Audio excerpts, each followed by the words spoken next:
suis ravi que vous soyez là. C'est vrai que parler de la démocratie à Toulon, on a l'impression qu'on est passé dans une période déjà post-démocratique, donc on se dit qu'il n'y aura personne. Et finalement, vous êtes assez nombreux, c'est super. Voilà. Alors, je vais vous donner un peu le plan de l'après-midi. Dans un premier temps, je vais rappeler un petit peu la thématique parce elle est complexe. Puis, je vais faire une introduction pour vous donner peut-être des pistes de questionnement, des pistes de réflexion, puisque l'objectif de cet atelier, c'est que vous participiez autant, si ce n'est plus que Pascal et moi, voilà, qu'on vous entende, voilà, et qu'il puisse y avoir un véritable échange entre la salle et nous, et lui en particulier. Voilà, et puis ensuite, je proposerai quelques thématiques, quelques questions pour aborder des points qui paraissent essentiels dans le cadre limité, qui est celui de 2 heures à peine, qui nous sont donnés pour cet atelier. Voilà. Je remercie la Ligue de l'enseignement de nous accueillir ici, dans ces locaux, aujourd'hui. Bien, alors, je rappelle le thème hein, pour tous. On vous invite à discuter de la démocratie en danger, point d'exclamation. Et c'est pas rien de mettre un point d'exclamation aujourd'hui. Du retour des années 30 à la manière d'agir sur l'espace public aujourd'hui, ou comment résister à l'engrenage des racismes, des extrémismes, des nationalismes, aux idéologies de séparation, aux discriminations et à l'exclusion, au déclinisme et à la guerre des identités. En ces temps post-coloniaux et de mondialisation, des questions de mémoire, Pascal Blanchard reviendra autour de ces enjeux dans le présent. Voilà, je n'ai fait que relire un petit peu l'affichette hein, qui vous a invité ici, mais ça me paraît assez important pour serrer un petit peu les questions. Parler de démocratie, c'est en effet extrêmement complexe. Alors, interroger aujourd'hui les chances de survie de la démocratie, voire rechercher à quel moment elle serait morte, constatant alors que nous vivrions déjà dans un régime post-démocratique, se demander si nous traversons un nouveau cycle de repli démocratique, à l'exemple des années 1930, ou si nous assistons à la disparition pour de bon de la démocratie comme possibilité d'un vivre ensemble au XXIe siècle. Tout cela, ce sont des questions qui, depuis une vingtaine d'années, voire 30 ans, ont été analysées, décortiquées, ont été brandies comme une menace par certains, ont été brandies comme, je dirais, avec une certaine joie, une attente fébrile par d'autres. Je pense à l'extrême droite. À la fin de la démocratie, ça excite. Mais le plus souvent, parler de la démocratie, jusqu'à une époque très récente, parler de la démocratie en danger, c'était toujours associé à un point d'interrogation, une question, comme si, justement, la situation était encore très ouverte. Alors peut-être fallait-il ne pas se faire peur. Peut-être également étions-nous encore marqués par ce concept aujourd'hui totalement obsolète, mais qui, souvenez-vous, a fait florès à la fin de la guerre froide, le concept de fin de l'histoire, où l'on disait à l'époque, les 90, que finalement, après la guerre froide, eh bien, nous allions assister à l'avènement du règne de la paix, de la prospérité perpétuelle, garantie à la fois par la mondialisation économique et par eh bien, l'avènement à l'échelle mondiale de la démocratie libérale, c'est-à-dire d'un régime représentatif qui doit garantir avec le temps l'égalité en droit et la liberté pour tous. Hein. C'est la promesse de l'émancipation pour tous et pour toutes. Alors tout cela, je veux bien le reconnaître, peut faire sourire aujourd'hui en 2023, tant les sociétés en France comme ailleurs ont été depuis ces dernières décennies confrontées à un retour, je dirais, historique des inégalités sociales. On pense en particulier aujourd'hui que les inégalités en France ont le niveau de celles qu'elles avaient en 1914, même si ce n'est pas exactement la même structure. Niveau donc des inégalités qui, comme dans le passé, évidemment, ronge et peut détruire la démocratie comme réalité et comme promesse d'émancipation et possibilité d'intégrer une société de consommation encore fantasmée.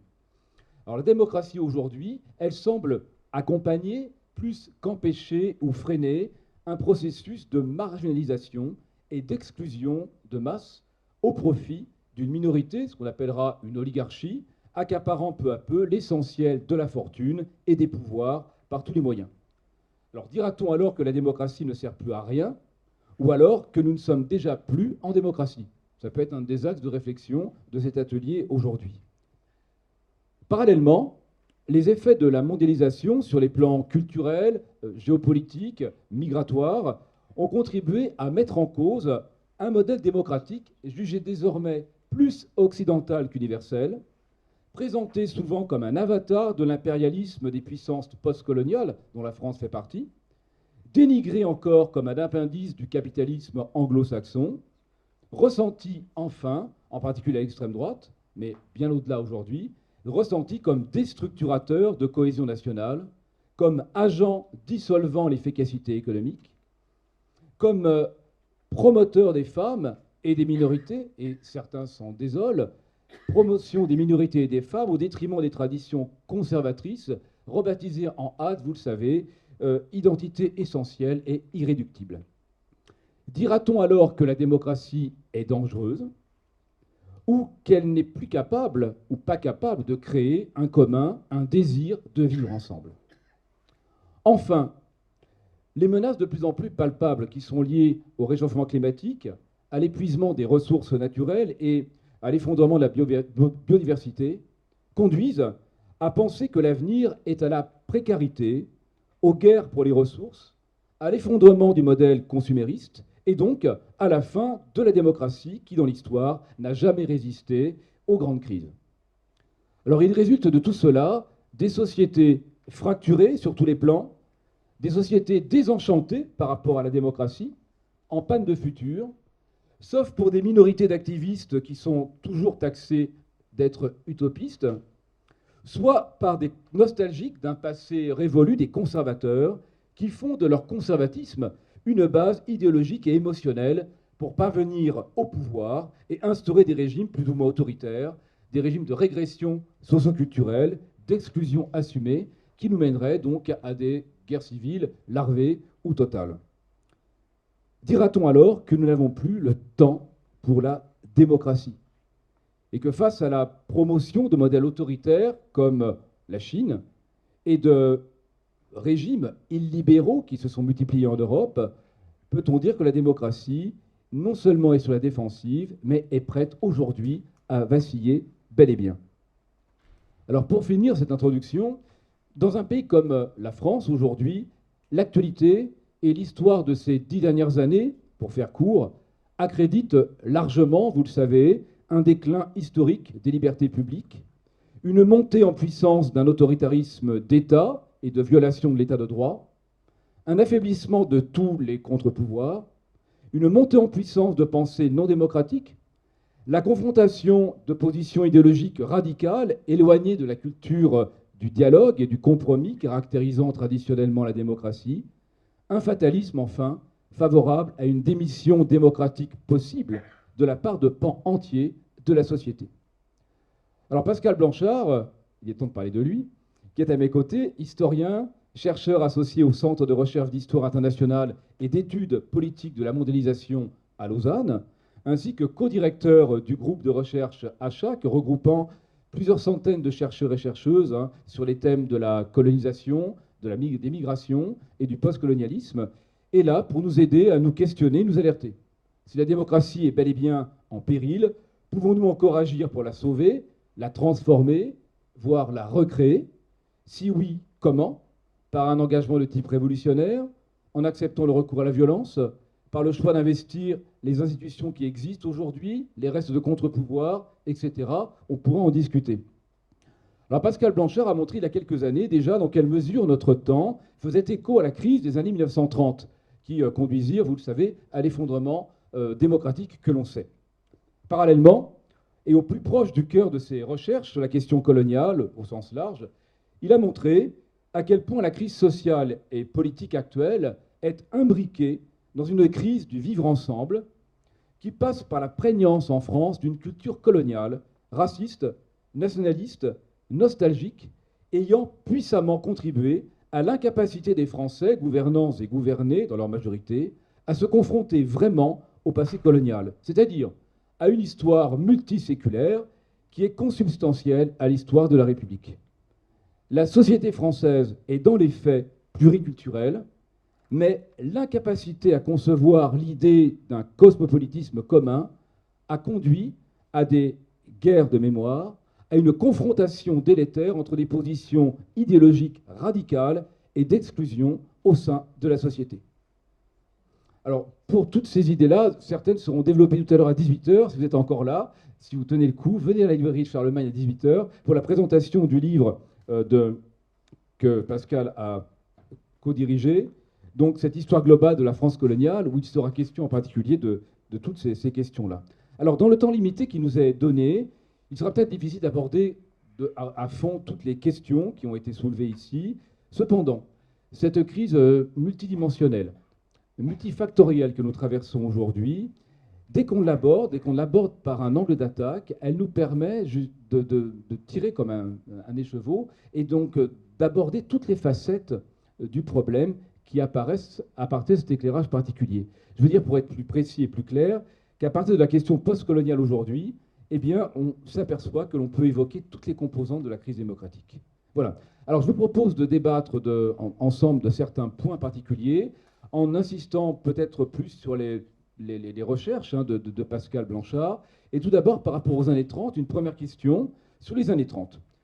Parler de la crise de la démocratie, c'est toujours se référer à ce passé des années 30 qui continue d'alimenter bien des angoisses, parce que ce passé a été extrêmement traumatique. Dans quelle mesure peut-on voir aujourd'hui un retour des années 30 ? Dans quelle mesure cette leçon du passé peut nous servir aujourd'hui à comprendre le monde ? Et dans quelle mesure faut-il la dépasser ? Mille merci pour cette longue, belle et complète introduction qui permet d'arriver à poser le contexte et qui ouvre à peu près sur tellement de questions qu'on a a priori devant nous une cinquantaine d'heures pour y répondre. Et prendre des paraboles historiques, ça permet en fait de gagner du temps. Regardez les années 30, c'est déjà pas considérer que nous vivons les années 30. C'est considérer que les processus des années 30 peuvent nous éclairer sur ce que nos aînés n'ont pas forcément vu ou sur ce que des processus sont potentiellement pu créer. Et ça, on est assez intelligent pour savoir, c'est un peu comme reproduire quelque chose en cuisine. Quand on n'a pas été parfait dans la première recette que l'on a menée, on retient à la fois les points positifs et les points négatifs. On retient ce qui a marché, ce qui n'a pas marché. On peut se questionner non pas sur des hypothèses posées sur les devenirs, mais comment des processus peuvent aboutir à des catastrophes ou non. Et les années 30 ont, je dirais, quand on a fait ce livre sur le retour des années 30, plusieurs éléments qui se retrouvent aujourd'hui en termes d'éléments qui s'agrègent en même temps dans le présent. Et depuis qu'on a fait ce livre, on en a fait un autre, je le signale, parce que ça va expliquer aussi mon analyse. Après les années 30, on a fait un livre sur les années 50, il y a quelques années, avec quelqu'un que vous écoutez très souvent, je pense pour certains d'entre vous, le matin à la radio, qui s'appelle Pierre Aski. Donc vous devez écouter ce charmant monsieur dont je me moque toujours en disant qu'il a l'avantage d'avoir connu Mao. Donc quelqu'un qui a connu Mao ne peut pas être fondamentalement mauvais. C'est une boutade, bien entendu, comprenez-le tous, mais d'avoir travaillé avec lui sur les années 50, ça nous avait permis aussi de dire qu'on ne peut pas comprendre notre temps présent si on n'associe pas ces deux décennies, en fait. Les années 30 sont une décennie, qui nous montre comment la démocratie n'a pas pu réagir face à la montée des angoisses, face à la montée des inquiétudes, face à un certain nombre d'éléments qui bouleversaient le monde. Mais pas que la démocratie. Les intellectuels, l'Église, les structures en place, la manière même de penser le monde, le bouleversement que constituent les années 30, va amener les populistes au pouvoir. Pour faire à peu près simple et pour qu'on se rappelle à quelque chose qui peut nous faire penser non pas au temps actuel, mais il y a 3-4 ans, quand Bolsonaro gagnait, quand Trump gagnait les élections et autres, une démocratie tombait tous les 6 mois dans ce qu'on appelait à l'époque l'Occident. Par définition, il y avait peu de démocratie hors de l'Occident, en plus à l'époque. Ceci fait nous réfléchir sur donc un processus. Et pourquoi on l'a associé aux années 50 ? C'est qu'il s'est passé un autre processus dans les années 50, qui est aussi un processus démocratique compliqué, puisque la montée des extrêmes se constate 10 ans en gros après, entre 5 et 10 ans après la chute de la Seconde Guerre mondiale. Et si vous prenez le cas français, c'est le poujadisme. Et dans les autres pays européens, et dans d'autres pays sud-américains par exemple, et dans beaucoup de pays, la notion de régime antidémocratique, en même temps que les angoisses de la guerre froide, vont quelque part soit perdurer, Salazar ou Franco, soit émerger. Et nous vivons, et quand on a écrit les années 30, on n'avait pas encore le contexte des années 50 en tête et ce qui se passe aujourd'hui, peut-être la rencontre des deux phénomènes pour nos démocraties très compliqués. Et je pense aujourd'hui qu'il faut les associer pour comprendre le temps que nous vivons. Pour faire à peu près simple, nous avons une angoisse face à la modernité, face au changement du monde, face aux mutations liées aux immigrations, aux cultures mondialisées, au déplacement même des modèles habituels de nouvelles générations qui pensent profondément différemment que les anciennes générations. Tout ça crée un bouleversement démocratique totalement incroyable où le système démocratique doit s'interroger sur le modèle qu'il propose. Et, dans le même temps, il y a ce contexte monde de peur, qui était exactement le même que celui des années 50. La notion de guerre froide, la notion d'angoisse d'un monde qui peut basculer, la notion d'un affrontement qui va venir, Nous vivons exactement ce que vivaient nos aînés quand ils imaginaient ce que l'Union soviétique et les États-Unis, parce qu'on ne connaît pas la fin de l'histoire à ce moment-là, pas comme certains qui pensaient que l'histoire était terminée, on ne sait pas comment va se terminer la guerre froide. Et dans les années 50, la guerre froide n'est pour très peu de gens imaginée comme une fin positive. Et nous vivons aujourd'hui avec une forme de certitude, d'abord parce qu'il y a l'Ukraine, et pratiquement chacun d'entre nous, si on vous demandait d'écrire sur un petit papier en quelle année va avoir lieu le conflit entre la Chine et les États-Unis, très peu d'entre vous écriraient jamais. Nous sommes rentrés dans quelque chose qui est très nouveau. Il y a 5 ans, aucun d'entre vous aurait écrit sur un petit papier 2027, 2028, 2029. En 5 ans, nous avons changé notre vision du monde. Nous l'avons changé parce que nous nous rendons compte, parce que là aussi nous avons un modèle, celui de la guerre froide, qui va peut-être potentiellement faire basculer le monde. Et nous voyons que ces deux modèles-là, soit nous subissons notre présent, soit on regarde comment nos aînés ont pu fonctionner à travers ces problématiques, puisque si les années 30 se terminent mal avec la montée des nationalismes et la Seconde Guerre mondiale, dans le même temps, et on l'oublie très souvent, c'est la démocratie qui l'emporte au final.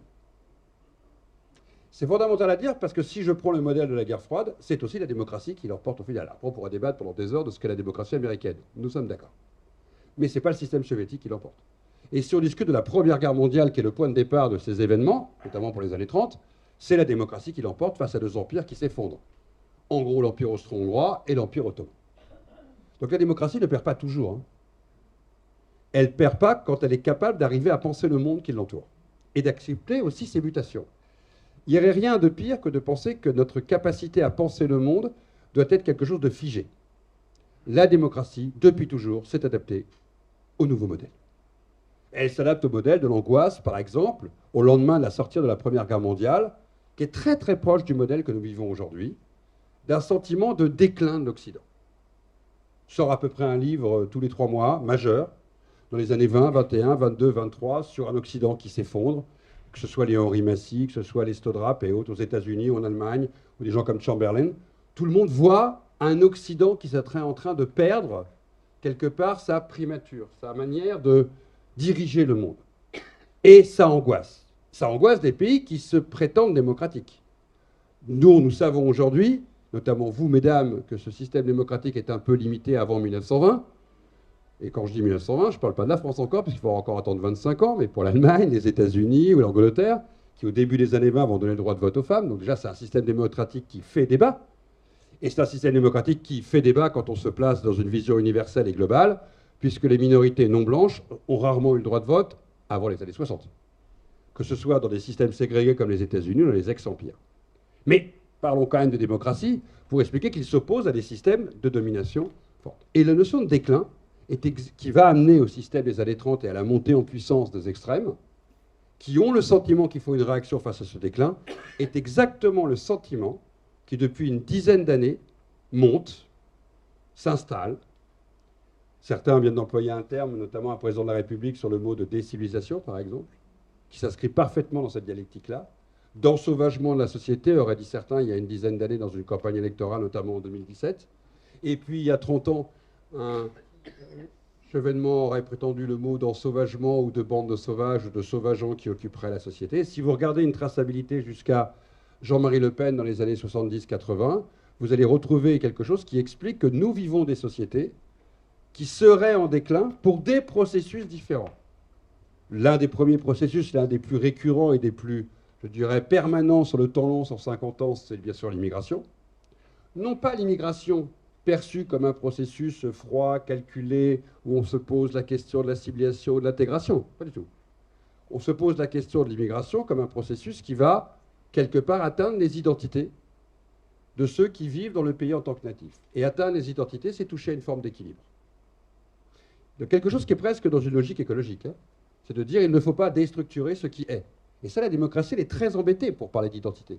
Car la démocratie, elle a beaucoup de mal d'expliquer que son système se fonderait sur quelque chose où l'identité devrait ou non être préservée. Donc, c'est pour ça que le discours anti-immigré, en dehors de tous les discours rationnels que l'on peut aborder sur la place de l'immigration, le temps de l'intégration, tous les enjeux, la question, quand elle se fixe sur l'identité, sur une notion de grand remplacement, elle touche quelque chose qui est de l'ordre de l'émotionnel. Elle ne touche plus le réalisme. Quand quelqu'un a peur d'un minaret, quand quelqu'un a peur d'un voile, ce n'est pas quelque chose de rationnel, c'est de la peur. Et la peur est quelque chose qui parle à l'identité. de ce que vous pouvez potentiellement perdre. C'est exactement le sentiment qui existait dans les années 20, quand l'Occident commençait à avoir le sentiment qu'il ne maîtrisait plus l'ordre du monde.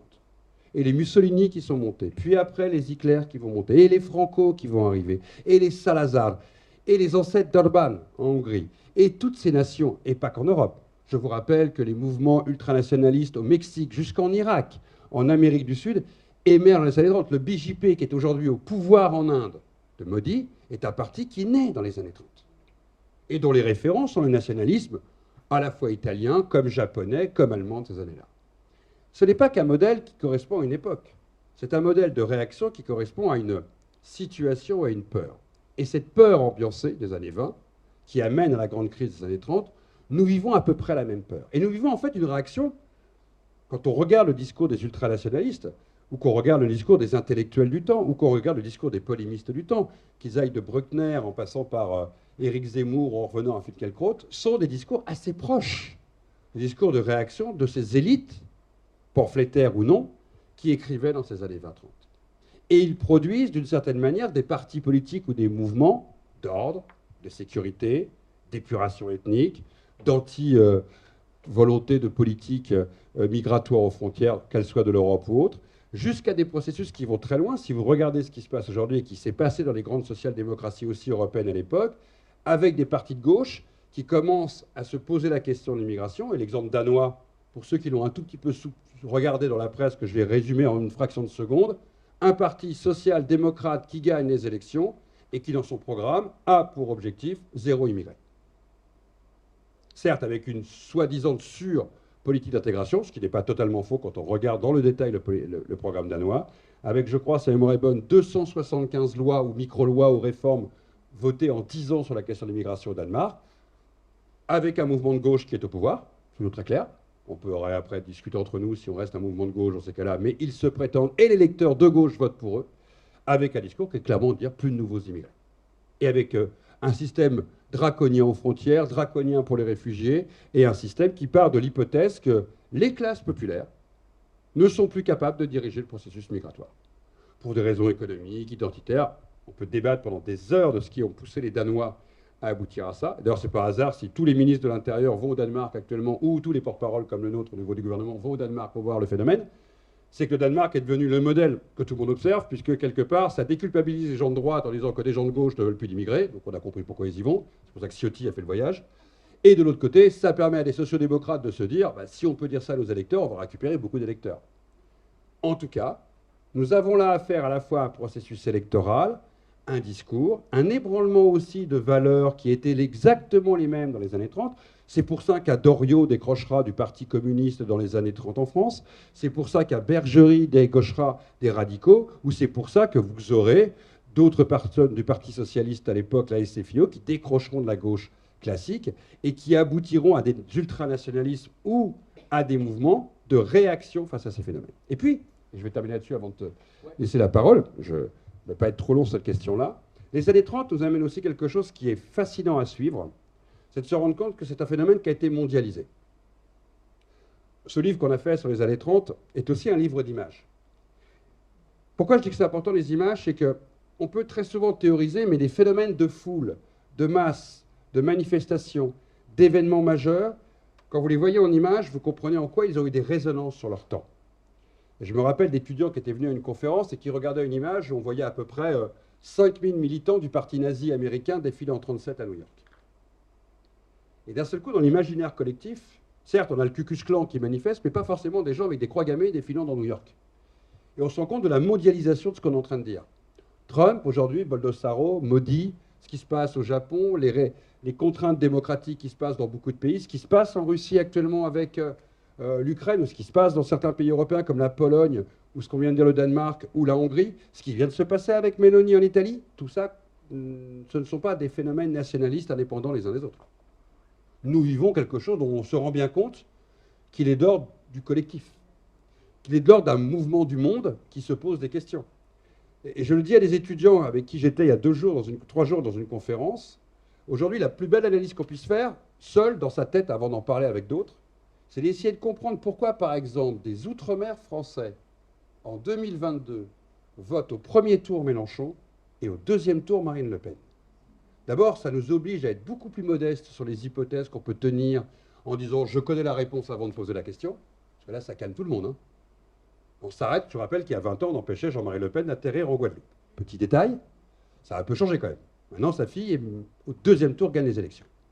Donc ça oblige à se poser, enfin, gagne les élections, fait le meilleur score au second tour, à se poser la question de comment un électorat peut aller vers ce type de vote par rapport à la manière dont elle veut parler aux élites, parce que le combat contre les élites a aussi été une des matrices des années 30, s'opposer aux élites en place qui n'écoutaient pas le peuple, s'opposer à une forme de nomenclatura qui était incapable d'entendre les desiderata du peuple, s'opposer à ceux qui détiennent un pouvoir dit démocratique sans forcément répartir ce pouvoir démocratique auprès du peuple. Et tous ces enjeux sont en germe dans les années 30. Et quand vous rajoutez ce qu'ont été les années 50, donc cette angoisse d'une crise mondiale, cette angoisse d'être protégé d'une guerre possible, qui se subsume presque, on peut le dire, chez la jeune génération qui est beaucoup plus sensible que la majorité d'entre nous ici sur la question, par exemple, écologique, où ils sont nés avec cette idée qu'ils naissaient dans un monde qui pouvait s'éteindre. Alors on peut être conscientisé a posteriori, notre génération, mais quand vous naissez avec ça, dans votre génération, ça rajoute en plus un élément supplémentaire d'un monde qui peut prendre fin si on n'en prend pas soin.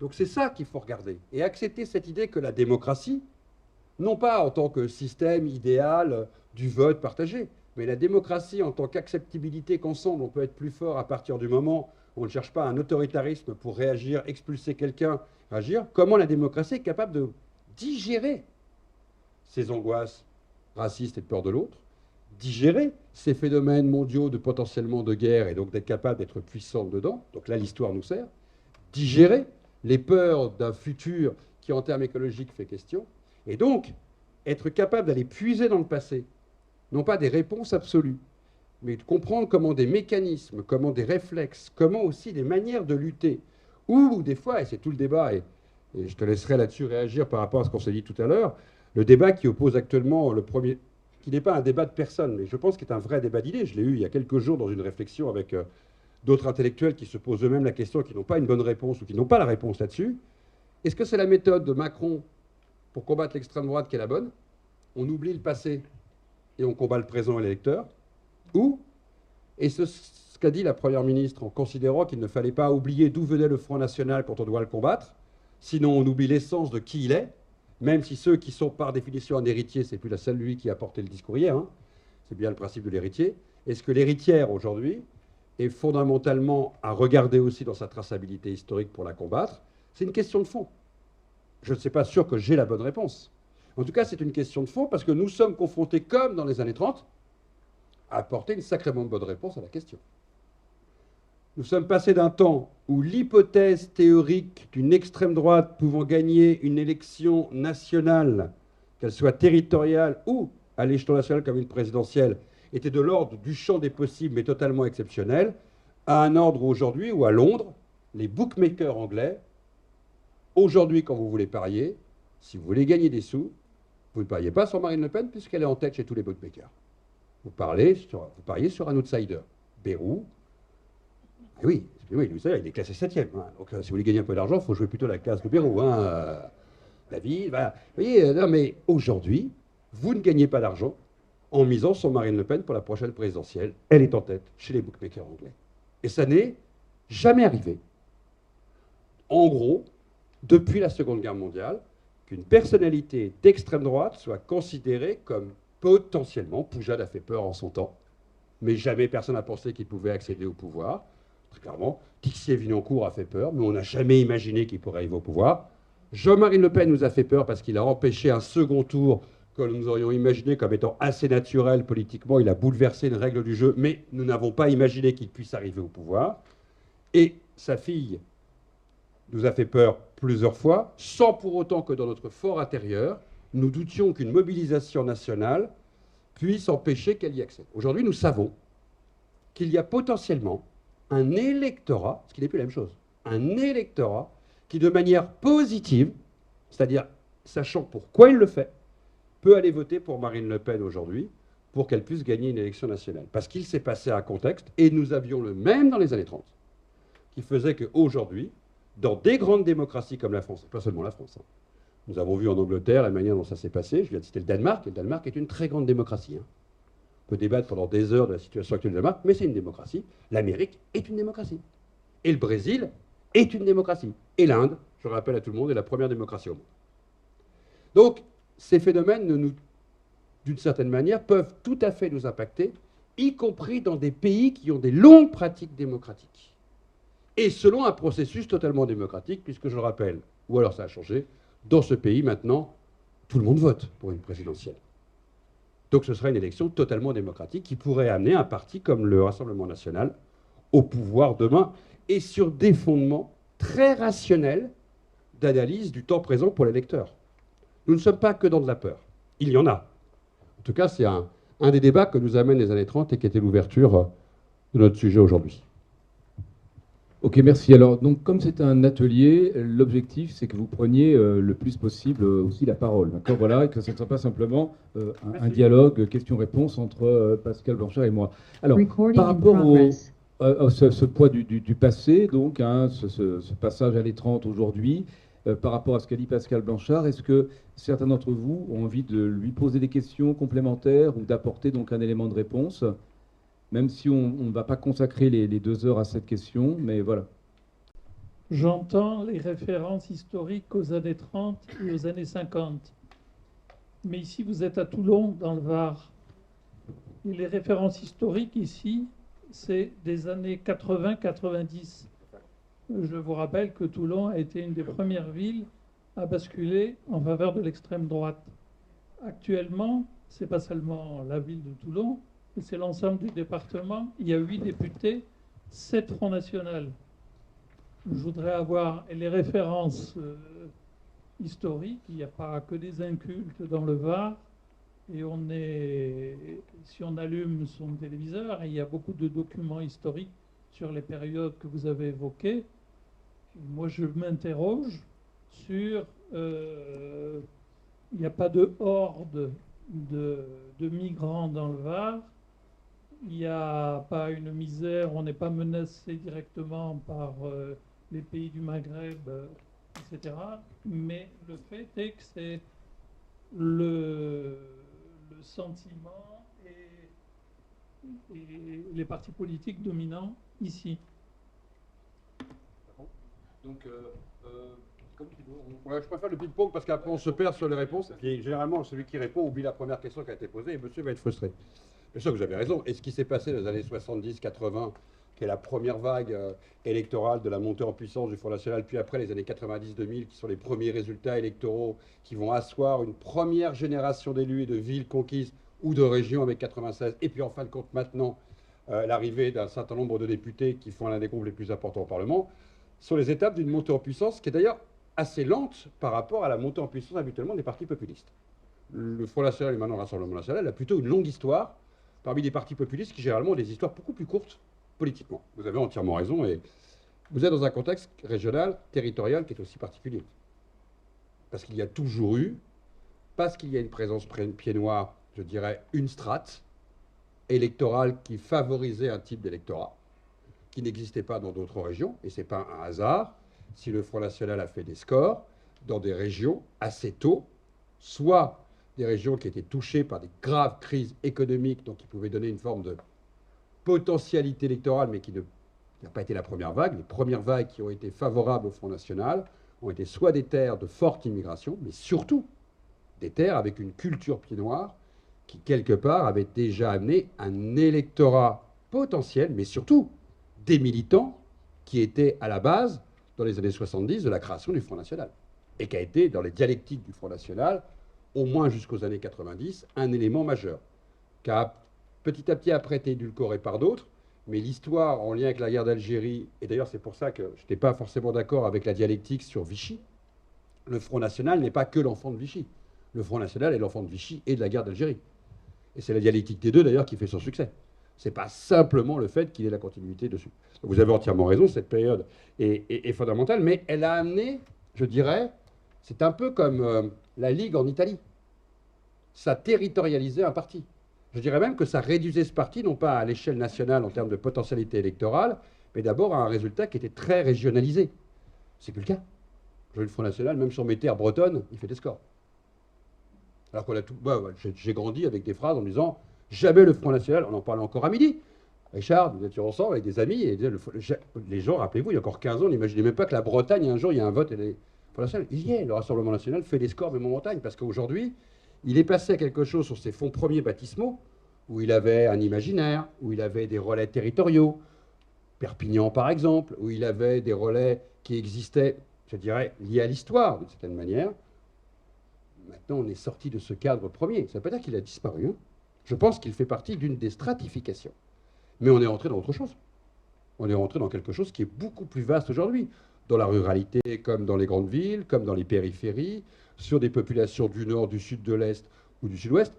Sa cartographie électorale est très répartie. Aucun d'entre nous ici, il y a 10 ans, aurait fait le pari que dans les Outre-mer français, enfin dans la majorité des Outre-mer français, pas tous, mais dans la grande majorité, le Front National fasse un certain score.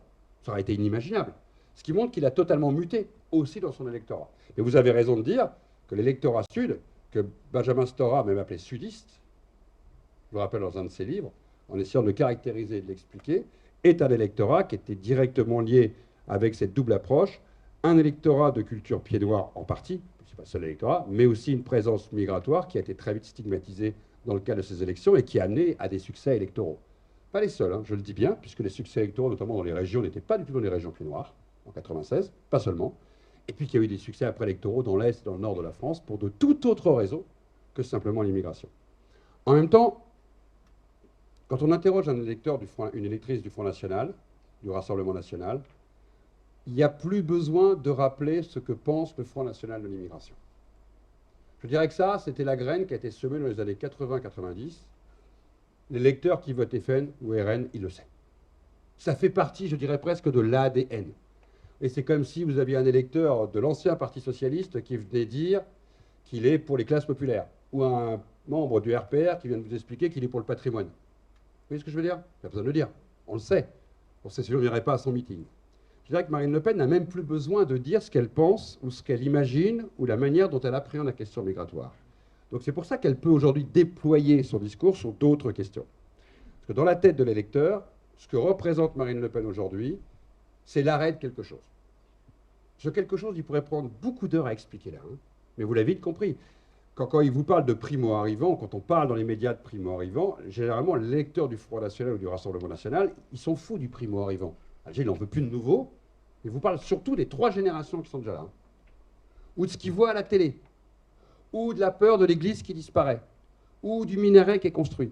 Ou du foyer à côté de chez lui.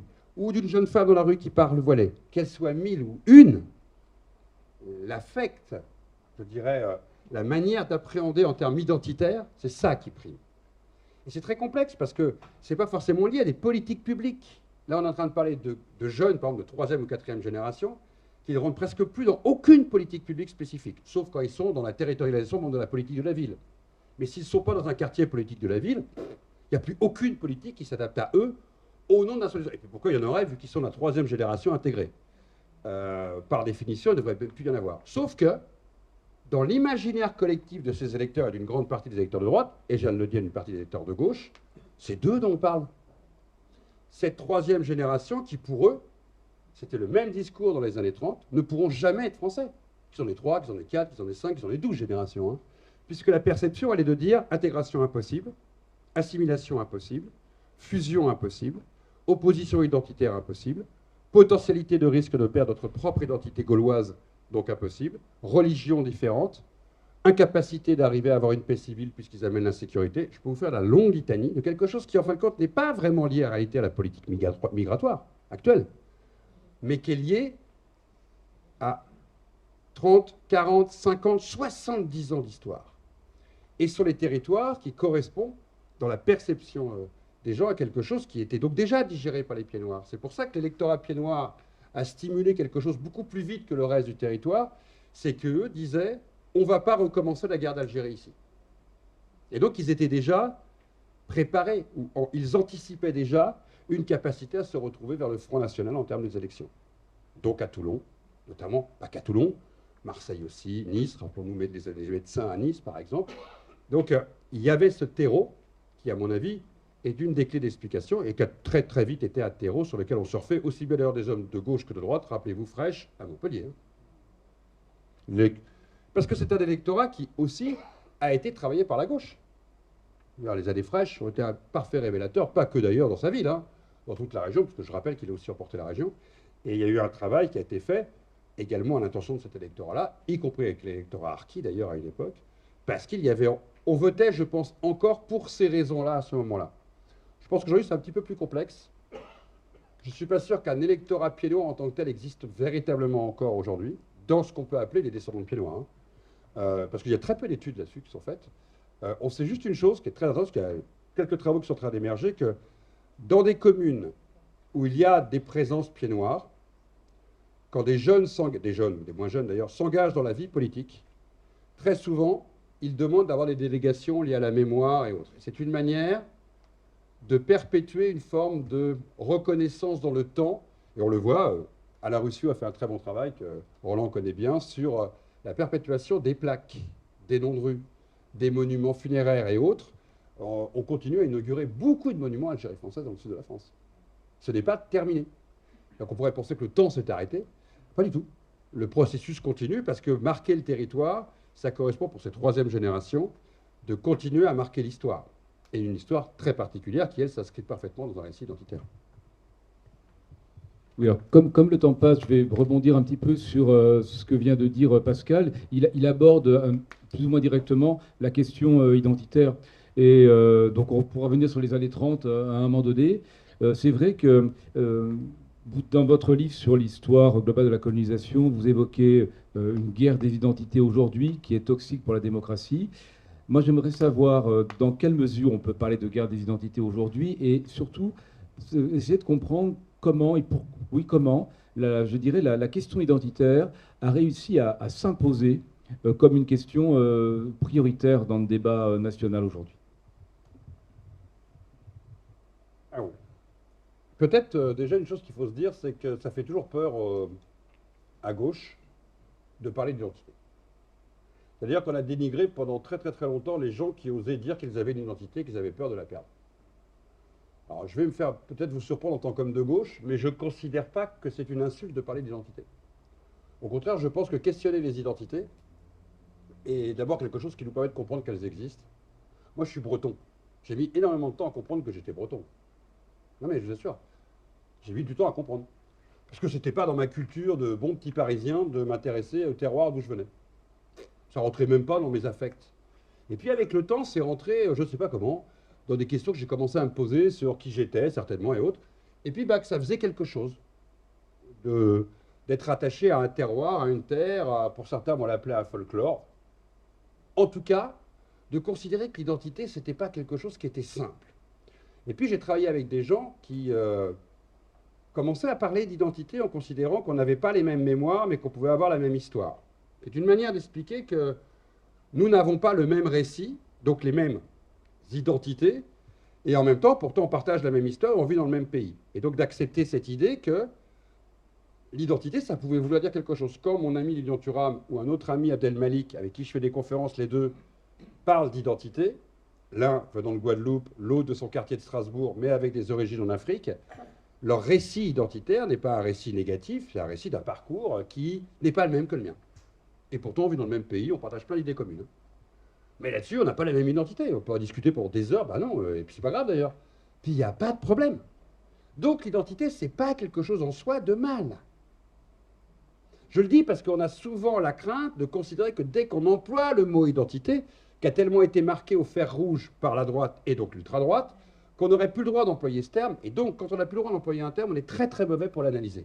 Et très très mauvais pour combattre ceux qui en font des armes de guerre. Et très très mauvais parce qu'on en a peur à un moment, parce qu'on ne comprend pas et qu'on ne le maîtrise pas. Donc moi j'ai pris le parti de vouloir comprendre ces questions-là. Et donc de plutôt les aborder. Alors c'est très casse-gueule. Hein, parce que l'identité, ça vous emmène sur des territoires. Waouh, il n'y a pas de fin à l'identité. C'est quoi les frontières de l'identité? En quoi c'est automatiquement positif? Ben non, il y a aussi du négatif qui peut être dedans, parce que l'identité peut vous amener de penser que vous allez être le seul à avoir raison. Vous pouvez penser que votre identité doit dominer les autres. Vous pouvez aussi être totalement dans les fantasmes identitaires. Tout ça, bien entendu, a des limites. Mais rassurons-nous, ceux qui vous vendent aussi une démocratie absolue sans regarder les inégalités sociales ou les inégalités ethno-raciales dans une société vous vendent aussi un modèle totalement utopique qui ne marche pas. Celui qui vous dit « Oh, c'est bon, maintenant on est rentré dans la démocratie, vous n'allez pas nous saouler tous les jours avec l'esclavage ou la colonisation, c'est bon. » Bah, désolé. Moi, peut-être, j'ai digéré la colonisation et l'esclavage en tant que petit blanc, de plus de 55 ans, j'ai pris le temps, hein, même si je suis breton. Ça y est, j'ai digéré. Mais mes copines ou mes copains qui sont peut-être de la deuxième génération, ils n'ont peut-être pas digéré la question coloniale. Et mon pote Thuram, je peux vous dire, il n'a pas encore digéré la question de l'esclavage, hein, ça c'est très clair. Hein. Et bah ouais, mais et qui a raison? Est-ce que c'est moi qui dois lui expliquer à quel moment il doit arrêter de somatiser sur ce passé ou de considérer qu'il fait partie de son identité? Donc le fait de se poser cette question, c'est d'accepter l'idée que l'identité peut exister. Ok, et c'est pas grave en soi. Hein. C'est un des paramètres du questionnement qu'on doit avoir sur le vivre ensemble. Parce qu'à partir du moment où on est respectueux de l'identité de l'autre, tout en considérant qu'on doit aussi avoir dans notre travail, et qu'on dit d'ailleurs, remarquez, il n'y a aucun problème quand vous dites l'identité collective. Ça passe super bien l'identité collective, parce que là on se dit, bah ouais, là on va tous être d'accord pour vivre ensemble. Oui, mais vous pouvez avoir des identités donc fragmentées, qui à un moment fabriquent une identité collective, le désir de vivre ensemble. Je pense que la gauche, une partie des intellectuels de gauche, pas tous, hein, bien entendu, mais ont souvent mis cette question trop sur le côté, en considérant que nos parcours respectifs, nos récits personnels, nos questions sociales, la manière dont on percevait le monde, où on était né, nos couples. Quand moi j'ai des enfants métis, par exemple, que je rencontre dans des salons du livre et compagnie, et qui viennent acheter un livre et qui discutent avec vous, ils ne vous parlent pas d'un truc abstrait. Hein. Alors j'ai papa, j'ai maman, c'est pas la même histoire. Hein. Et moi j'en hérite. Mon identité, elle veut dire quelque chose. Et à moi, mais des fois à moi dans le regard des autres. Comme l'a très bien écrit Pape Diaye, notre actuel ministre de l'Éducation nationale, qui avant d'être ministre de l'Éducation nationale était un grand chercheur, et toujours d'ailleurs un grand chercheur quand il sera plus ministre de l'Éducation nationale, Pape, quand il a écrit son livre, il le dit, être noir en France, c'est d'abord une condition sociale. C'est le regard que les autres portent sur vous, point barre. Vous avez beau dire, ah mais moi non, bah oui quand même Coco, t'es noir en France, c'est pas être neutre. Bah voilà, c'est comme ça, ça te fait déjà un destin. Tu te lèves le matin, tu prends le métro, tu vas à l'école ou au travail, t'as pas le même destin que les autres. C'est comme ça. Après, on peut disserter, on peut l'oublier, le dépasser. Oui, on peut dépasser la couleur, mais quand les flics vous arrêtent, vous ne dépassez pas la couleur. Hein. Déjà, vous sortez vos papiers. Voilà, c'est des choses concrètes.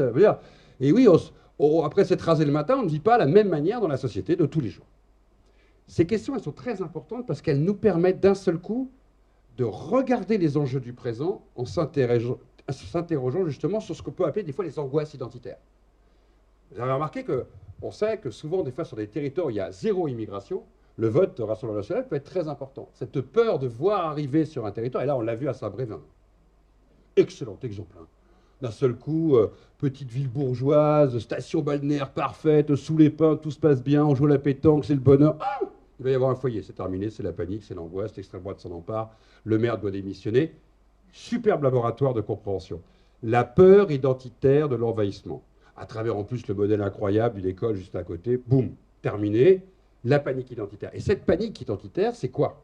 Si on la résume à quelque chose, je vais perdre mon environnement, je vais perdre le fait de vivre avec des gens comme moi qui me ressemblent, j'ai peur de cet autre qui risque de venir me faire perdre ce que je suis.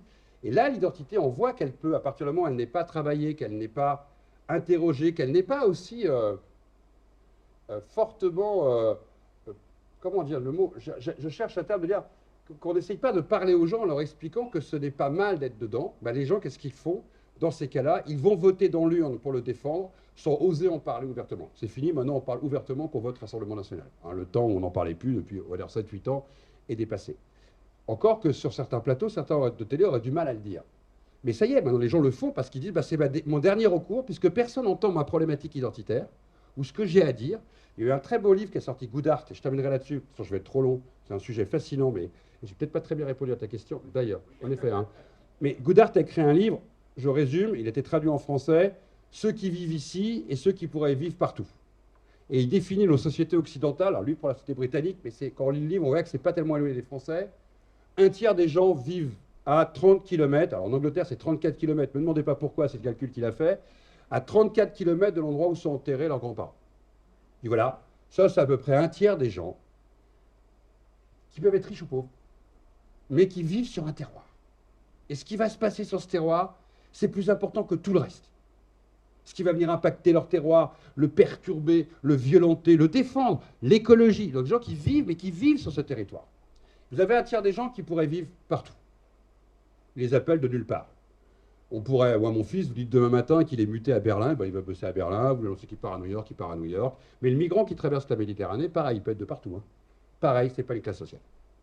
On va vivre où on doit, où on peut vivre. Et ça ne traumatise pas ceux qui font ce choix. Contraints ou forcés, je l'ai bien dit. Hein. Et puis vous avez un tiers des gens qui flottent entre, vous placez où vous voulez là-dedans, hein, tous, hein, qui flottent entre les deux. Mais vous n'avez plus les mêmes comportements politiques en fonction d'où vous êtes. Celui qui vit à Berlin, New York, qui prend l'avion, qui est sur Internet, qui est ouvert au monde, sa perception de l'immigré, elle n'est pas du tout la même que celui qui vit sur un territoire et qui pense qu'il faut défendre ce territoire parce que c'est une sorte de précaré comme un musée, je veux dire, quelque part, qui doit rester figé. Et c'est logique. Quand vous êtes dans un endroit que vous considérez, pour des raisons réalistes ou pas, on s'en fout, hein, votre paradis, bah, vous considérez que tout autre qui rentre dans ce paradis, il est un élément perturbateur. Et donc, vous avez des réactions, comme ça s'est passé en Angleterre, Brexit, comme ça s'est passé en Angleterre, extrême réactivité électorale, qui est en train de profondément changer en ce moment, y compris dans les classes populaires anglaises. Et ce modèle, je le trouve très intéressant, parce qu'il démontre que l'identité, dans les deux cas de figure, pas pour ceux qui se promènent hein, entre les deux, ben l'autre, celui qui est internationaliste, celui qui est cosmopolite, pour lui, c'est jamais compliqué l'immigration, puisque lui-même, il peut voyager, lui-même, il peut partir d'un pays à l'autre, lui-même, il peut zigzaguer, et lui-même, quelque part, il n'a pas peur de l'autre, puisqu'il se sent lui-même comme un autre, et qu'il n'a jamais un territoire à défendre. Son seul territoire qu'il a à défendre, c'est ce qu'il a au fond de ses valises. Donc tout ça fabrique quelque chose qui doit nous interroger sur l'identité. Donc je me suis totalement échappé de ta question. On va y revenir, j'en doute pas. Mais je pense qu'on doit avoir ça en tête et qu'on doit accepter l'idée que ce n'est pas mal en soi que d'appréhender, de questionner ces enjeux-là. Moi, je ne stigmatise jamais les publics. Quand, par exemple, des gens viennent me voir en me disant « Ben voilà, M. Blanchard, mon grand-père a fait la guerre d'Algérie, ou je suis l'histoire pied noir. » Ils me disent « Vous ne devez pas beaucoup. » Je dis « Quoi, mais votre mémoire a autant de valeur que la mémoire de quelqu'un qui est issu de l'histoire du FLN. Hein. Votre mémoire fait partie du récit national. Vous avez été aussi maltraité que les autres dans le récit national. Vous avez été dans des parias de l'histoire. Alors, si vous êtes une famille harkie, là, j'en parle même pas. Oui. Parce qu'à partir du moment où on considérait qu'une mémoire vaudrait plus qu'une autre mémoire, on considérait qu'un destin vaut plus qu'un autre destin, que l'identité a de la valeur et que l'autre n'en a pas. Pourquoi est-ce que celui qui lui-même revendique son identité devrait être maîtrisé au nom du fait qu'on la jugerait négative? C'est son identité. Après, qu'on doit être de très pédagogue, qu'on ne doit pas rester figé sur l'identité, qu'on doit être capable de la dépasser, voire de la transcender, voire d'expliquer que le vivre ensemble, c'est justement cette idée que j'essaie beaucoup d'expliquer à des gamins. Vous avez des classes scolaires aujourd'hui, vous avez des mémoires, des récits personnels extrêmement divers par rapport au parcours des parents. Et pour autant, on fait travailler ces gamins sur une histoire commune. Mais si vous n'allez pas les chercher sur leur mémoire distincte pour les emmener à l'histoire commune, ça ne marche pas. Ça ne peut pas marcher. Parce qu'à un moment, ils se disent bah, « c'est pas mon histoire ». C'est ce qui arrive à beaucoup d'enseignants qui, par définition, n'ont pas forcément le temps d'aller chercher ces gamins pour les faire rentrer dans le récit du commun. Parce que le cheminement pour y parvenir, bah, il est complexe. Et il est divers. Et il ne peut être que divers parce que nous ne percevons pas le récit, entre guillemets, dit national, qui est quand même à peu près la matrice de ce qui s'enseigne à l'école, en gros, pour faire simple, bah, de la même manière. Et quand vous parlez d'abolition de l'esclavage, pour un jeune de Guadeloupe ou de Martinique, bah, le récit n'est pas perçu de la même manière que pour quelqu'un qui est du fin fond de la Beauce ou quelqu'un qui vient du Vietnam. Parce que la manière d'appréhender ce récit, bah, elle ne vous touche pas émotionnellement, identitairement de la même manière. Bon, j'étais totalement loin de ce que tu m'as demandé. Je l'assume. Ah oui, je sais. Mais on va y revenir avec une autre question, et je pense au bouquin sur l'histoire globale de la France coloniale. Et il y a plusieurs articles de l'historien Achille Mbembe, donc, qui est sud-africain, et camerounais, qui enseigne, d'accord, ok, très bien. Et alors, il m'a paru intéressant par rapport à la question identitaire, dans ce cas-là d'empoisonnant pour la démocratie, ce qu'on n'a pas abordé directement. Il dit à un moment donné que la République française, elle s'est construite, elle a prétendu être universaliste, et elle a d'abord construit un modèle, une démocratie ethnique, patriarcale, nationaliste, qui a eu depuis bien du mal à penser la diversité et la complexité de sa population jusqu'à aujourd'hui. Et il dit, un peu plus loin, je cite, « Pour sauver la démocratie en France, il s'agirait aujourd'hui de dépasser aussi bien l'universalisme que le particularisme, voire le cosmopolitisme. » Alors, qu'est-ce à dire? Comment faire? Et comment, donc, ça prolonge ma question empoisonnante, apparemment, sur le problème identitaire? Non, pas empoisonnant. Bon, Achille Mbembe est Bon, c'est un ami depuis 40 ans, on a écrit beaucoup de livres ensemble, il est un des grands auteurs rassemblés dans ce ouvrage-là. Il est aussi un particulariste très intéressant parce que ça nous permet de nous questionner aussi sur nous, petits Français. Achille Mbembe est de la même génération que moi. Et il a correspondu à toute cette génération d'universitaires qui travaillaient sur l'histoire coloniale, l'esclavage, les questions identitaires, la race, le genre, et qui n'ont pas eu de poste dans les années 90 en France. Et qui, comme tout le monde, sont partis. C'est comme Alain Mabrouk, qui part à UCLA.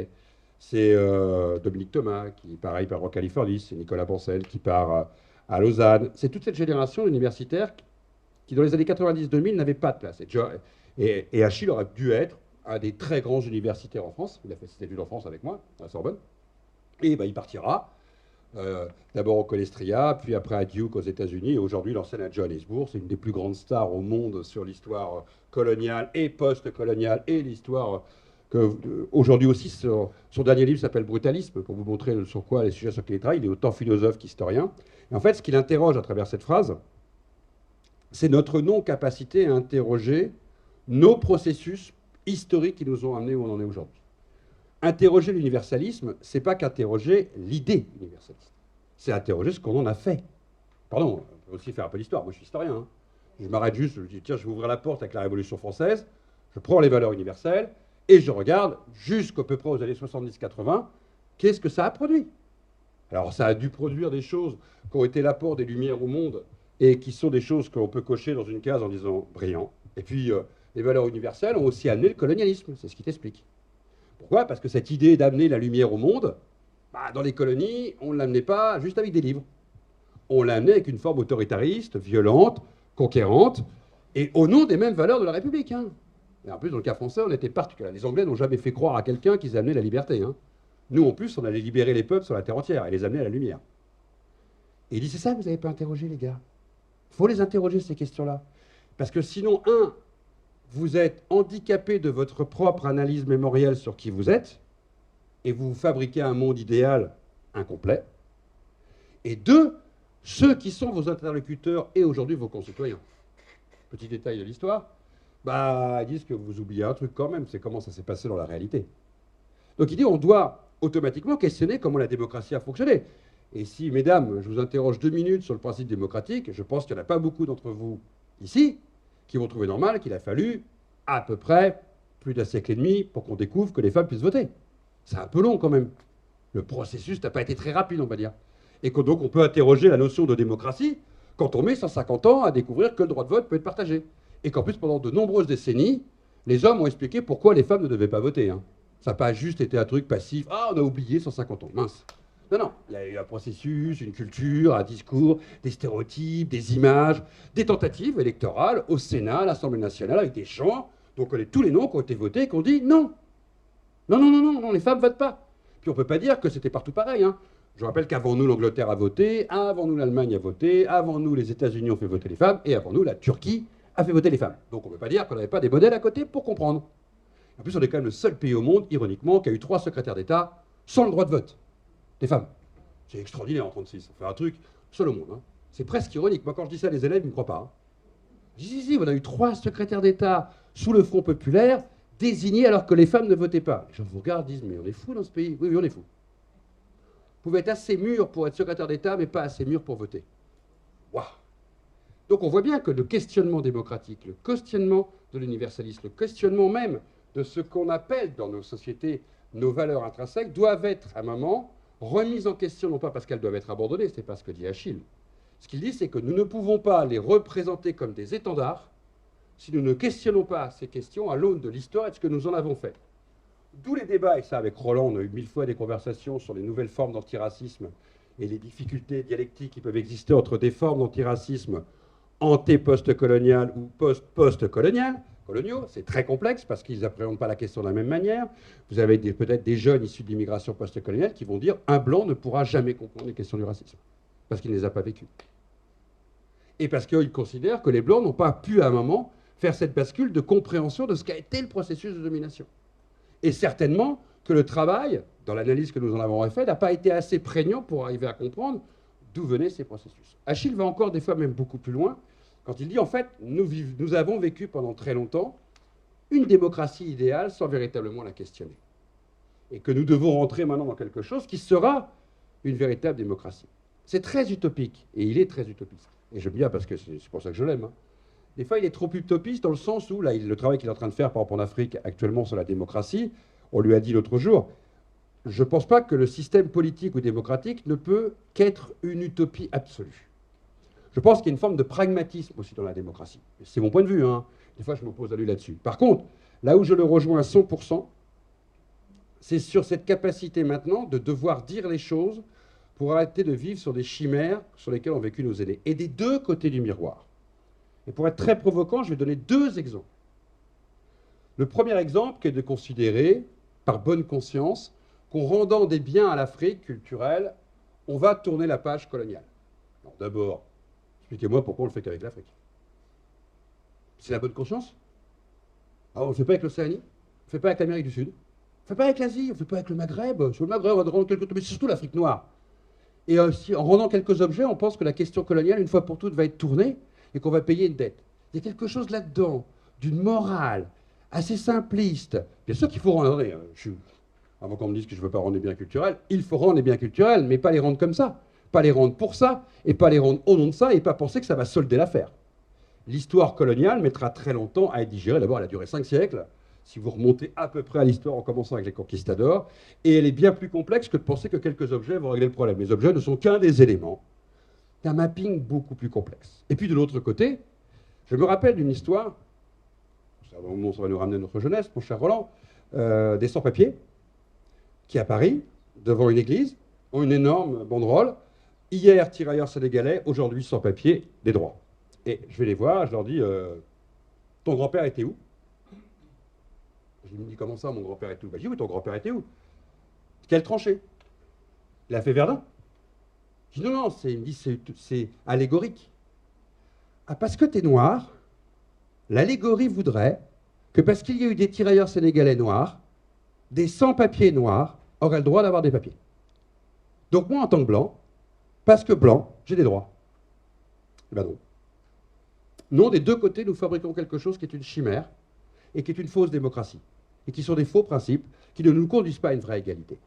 Et avec Achille, cette réflexion qui est très complexe, c'est de dire que des deux côtés du miroir, et je recommence, des deux côtés du miroir, nous devons être capables de dépasser ce qui des fois nous semble être des évidences humanistes, mais qui n'apportent rien du tout sur la réalité du regard sur le passé, et de l'autre côté, des revendications qui sont du mauvais côté de l'identité, et qui faudrait dire que d'un moment, l'histoire continuerait ou devrait continuer à se lire aussi en tant que victime et bourreau. Alors je réinvite tout le monde à relire Fanon, mais complètement Fanon, pas que le titre du livre.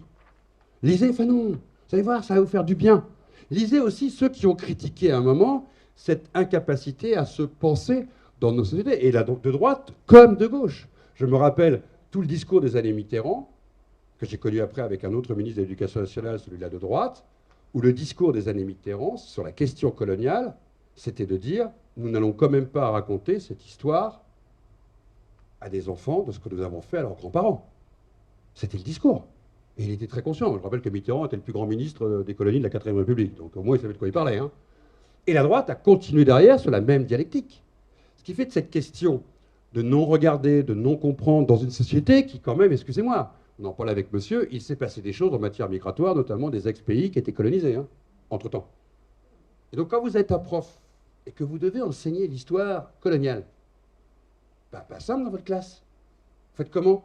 Vous bottez en touche, vous furfetez, vous passez sur autre chose, vous essayez de faire en fait ce que la société a beaucoup de mal à faire. La preuve, je le dis toujours, je crois que Roland m'a entendu dire 25 fois ça dans ma vie, ce sera la 26e fois, on sera certainement le dernier pays européen à avoir un musée d'histoire coloniale. On a 12 744 musées en France, 27 musées du sabot. Aucun musée d'histoire coloniale. J'adore le sabot. Fondamental. Mais, pour nos terroirs. Mais, zéro musée d'histoire coloniale. Et après, on se dit, ouais, quand même, on a du mal à digérer cette histoire. Bah, attendez, pour digérer une histoire, il faut passer à la table. Hein. Et donc, il faut regarder ce qu'a été nos discours sur la démocratie, ce qu'a été notre discours sur le passé colonial, ce qu'est notre discours sur l'universalisme, ce qu'est notre discours sur l'utopisme, ce qu'est notre pensée à nous sur ce qu'on appelle l'assimilation et l'intégration.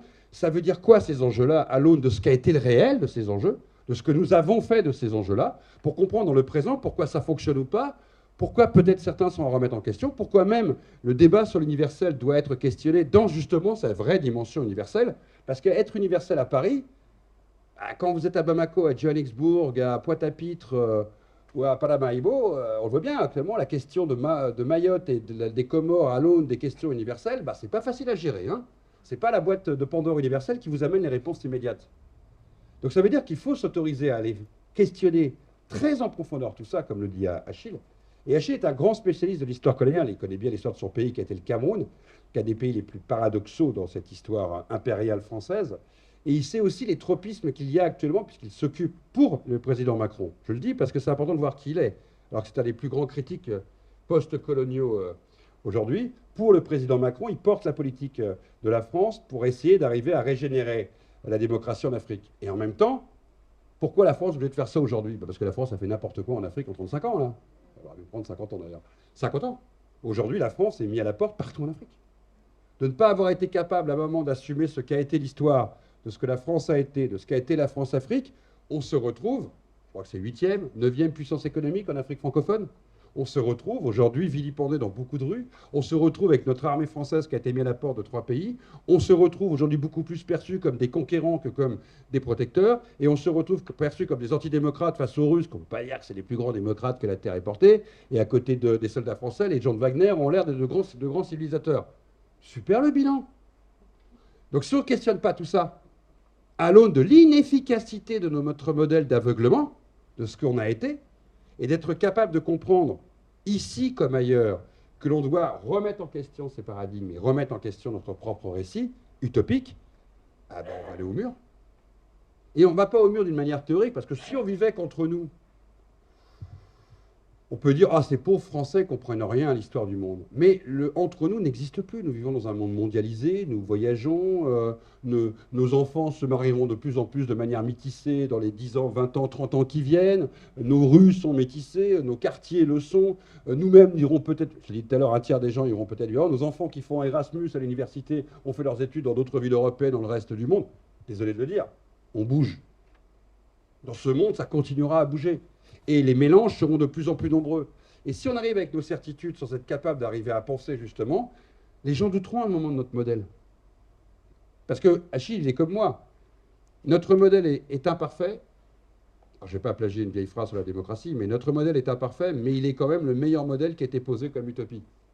Mais il faut reconnaître qu'il n'a pas toujours respecté les propres paradigmes qu'il avait lui-même posés comme étant essentiels sur l'universalisme, par exemple. Et c'est là où les tiraillements qui peuvent exister aujourd'hui sur comment lutter contre le racisme, comment lutter contre les discriminations, peuvent être très tendus dans le monde associatif, par exemple, parce que les appréhensions de ces questions, certains disent « Non, vous ne regardez pas en face ce qu'est cette réalité. » Ou « Vous n'êtes pas capable de le faire. » Ou « Vous ne serez jamais capable de le faire parce que, par exemple, vous ne l'avez pas vécu. » Ce qui est très compliqué, hein, et on le vit aujourd'hui avec les nouvelles générations qui sont extrêmement en tension sur ces questions-là et qui font de vastes débats.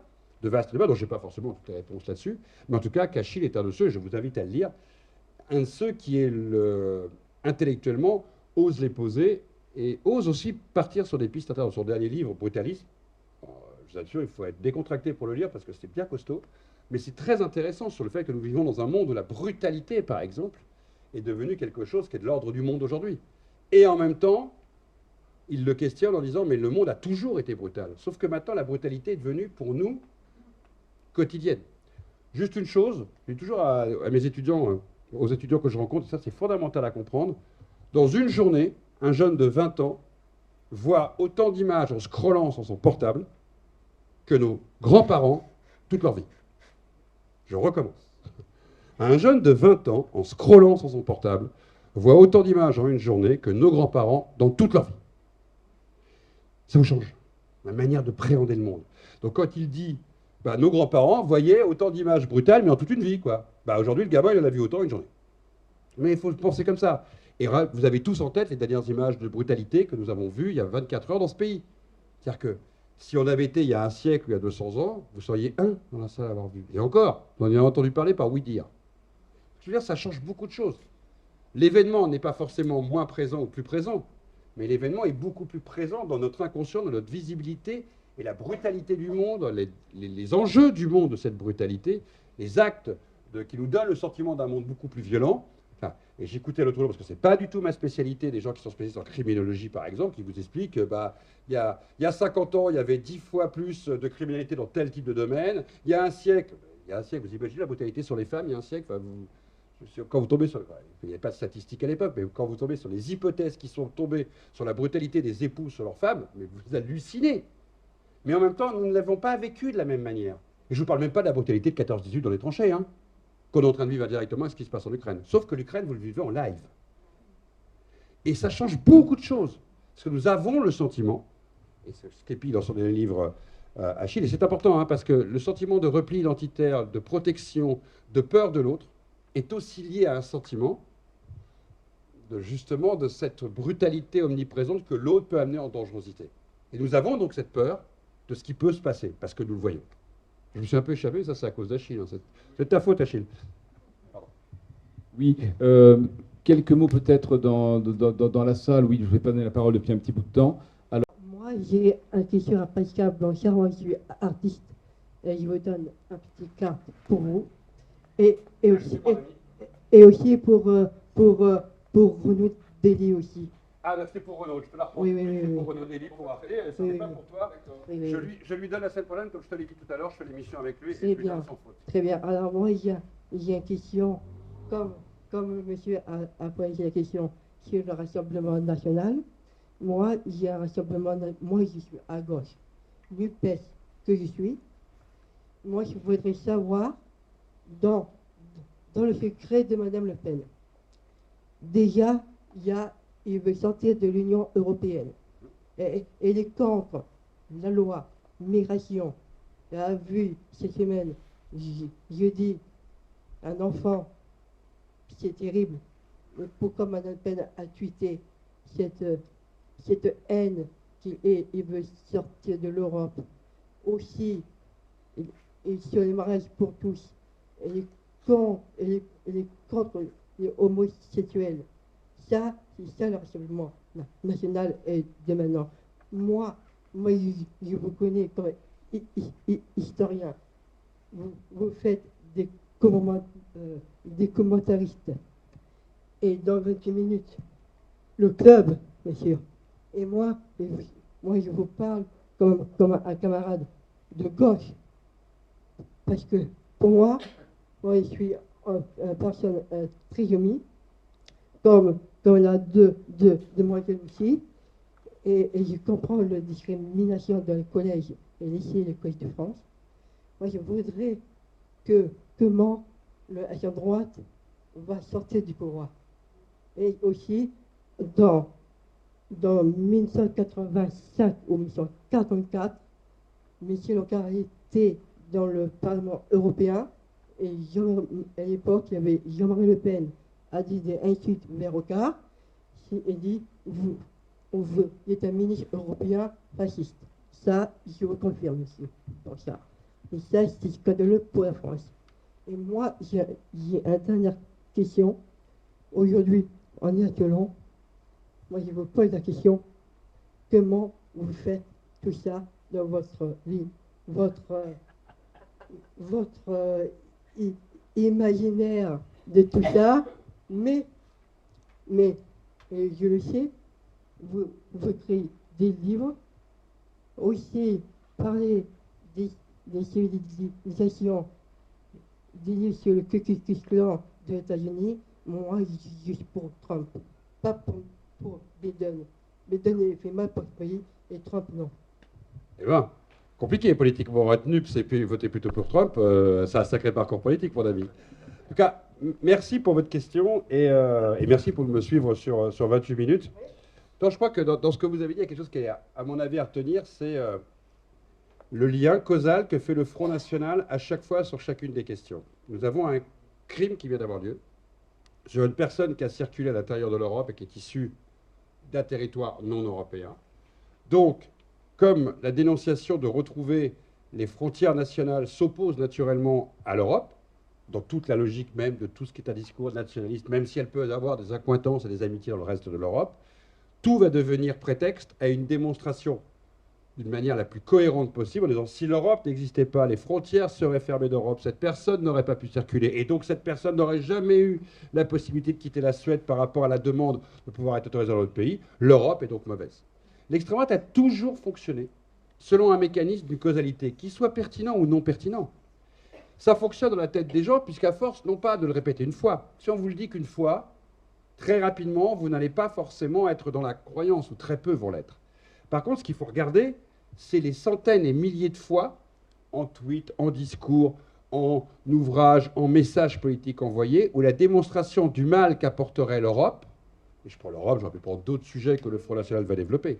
Et aussi contre loi de migration, plus aussi pour les mariages, pour tous aussi. Mais bien sûr, mais puisque le Front National s'oppose, et c'est là où c'est intéressant de revenir à l'histoire. Quand on nous dit qu'il ne faut pas regarder d'où vient le Rassemblement national par rapport au FN et avec ses antécédents, ça ne permet pas de comprendre quelle est la société qui, quelque part, leur a servi de modèle. Quel est le monde d'avant, comme tout parti politique, il est le fruit d'un récit, de modèle.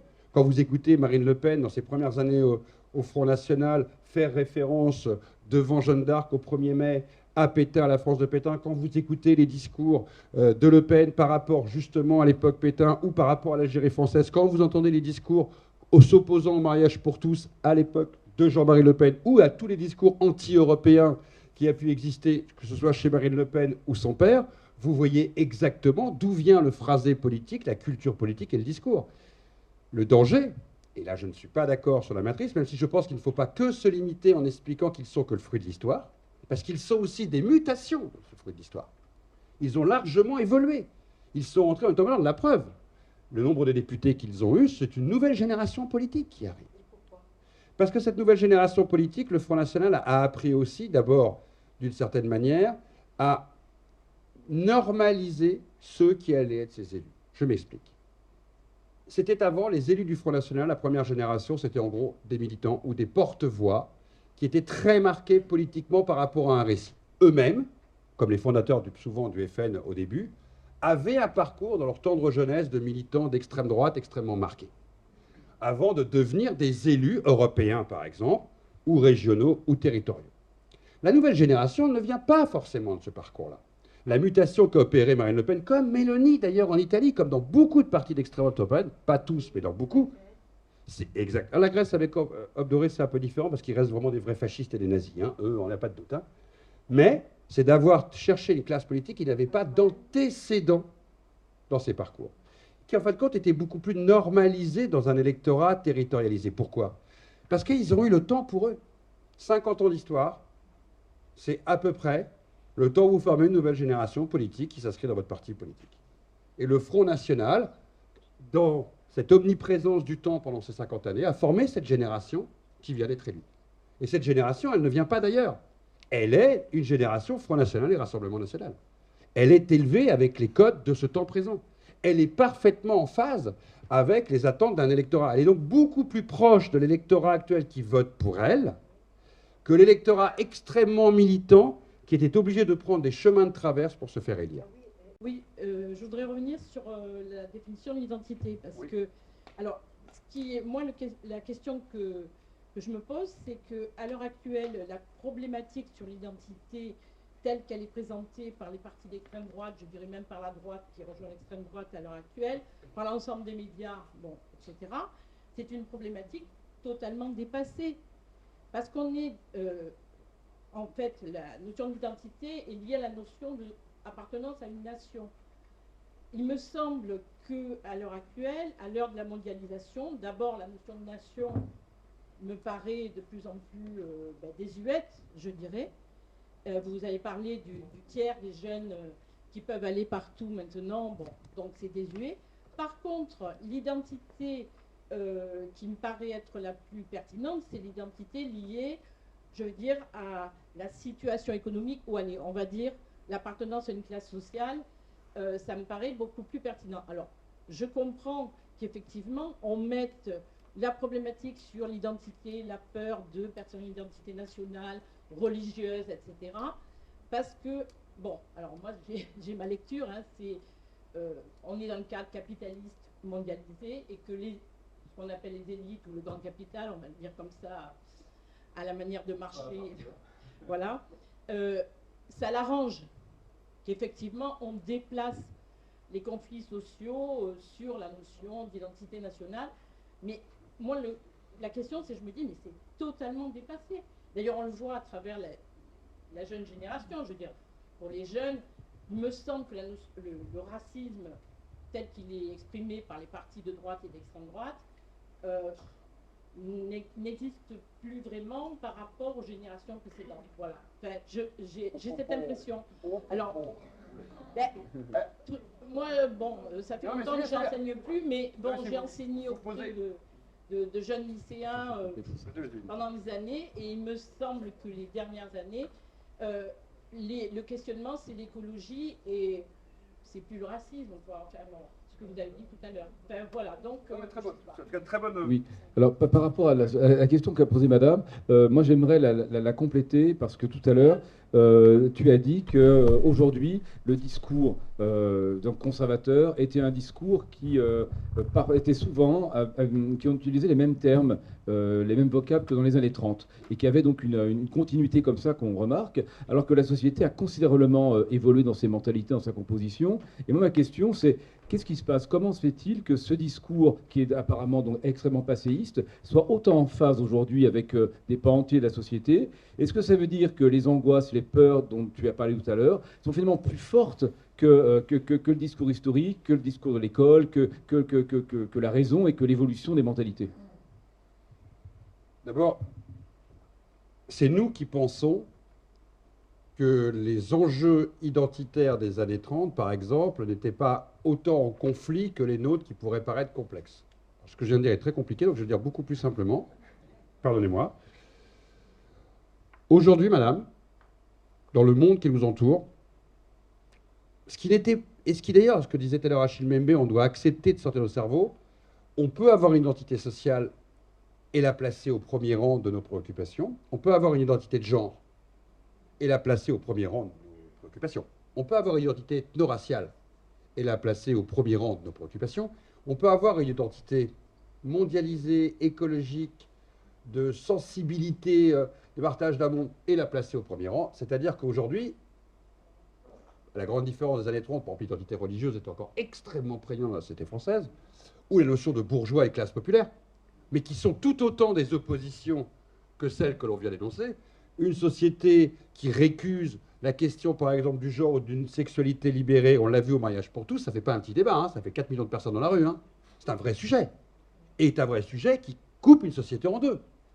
Nos débats, c'est pour ça que j'aurais une plus grande polymorphie de ce que vous voulez dire. Et encore, l'autre jour, je discutais avec quelqu'un qui m'expliquait une jeune fille punk au fin fond de l'Auvergne, dans les années 90, était relativement perdue dans son identité. Parce qu'elle est un peu seule, pour faire simple. Aujourd'hui, elle a 45 000 followers et amis dans le monde. Elle n'est plus seule. Il y a aussi cette dimension mondialisée aujourd'hui de nos identités ultra-minoritaires, elles ne le sont plus. Vous pouvez être adorateur des poules vertes, il y aura 40 000 personnes qui aimeront les poules vertes sur la Terre. Vous êtes sauvés. Votre identité qui vous semblait être extrêmement marginalisée ou extrêmement solitaire ne l'est plus. Ce rapport à une identité et au choix que vous opérez de ce qu'est votre hiérarchie prioritaire change énormément. Et je répondrai en même temps ça quand vous dites aujourd'hui les jeunes ne sont plus racistes ou la question du racisme n'est pas présente. Alors pas du tout. Alors là, d'ailleurs, n'oubliez pas que le Front National est un parti où il y a des électeurs jeunes. Et ils ont parfaitement digéré tout ce qu'on se dit. Hein. Il y avait un jeune qui était présent, je faisais un cours à l'IHEC mardi soir, et une salle très très bigarrée au niveau d'origine extrêmement diverse, et où ça partait dans tous les sens. Et lui, en petit blanc, assume parfaitement son discours. Oui, on ne va pas subir pendant des années ce discours victimaire, je ne suis pas d'accord. Donc ça se clashait entre eux. Top. Il sait pourquoi, il vote ce qu'il vote. Hein. Il ne veut pas que des jeunes femmes, comme des minorités visibles, lui imposent demain un modèle dans sa société, notamment pour le choix d'un emploi.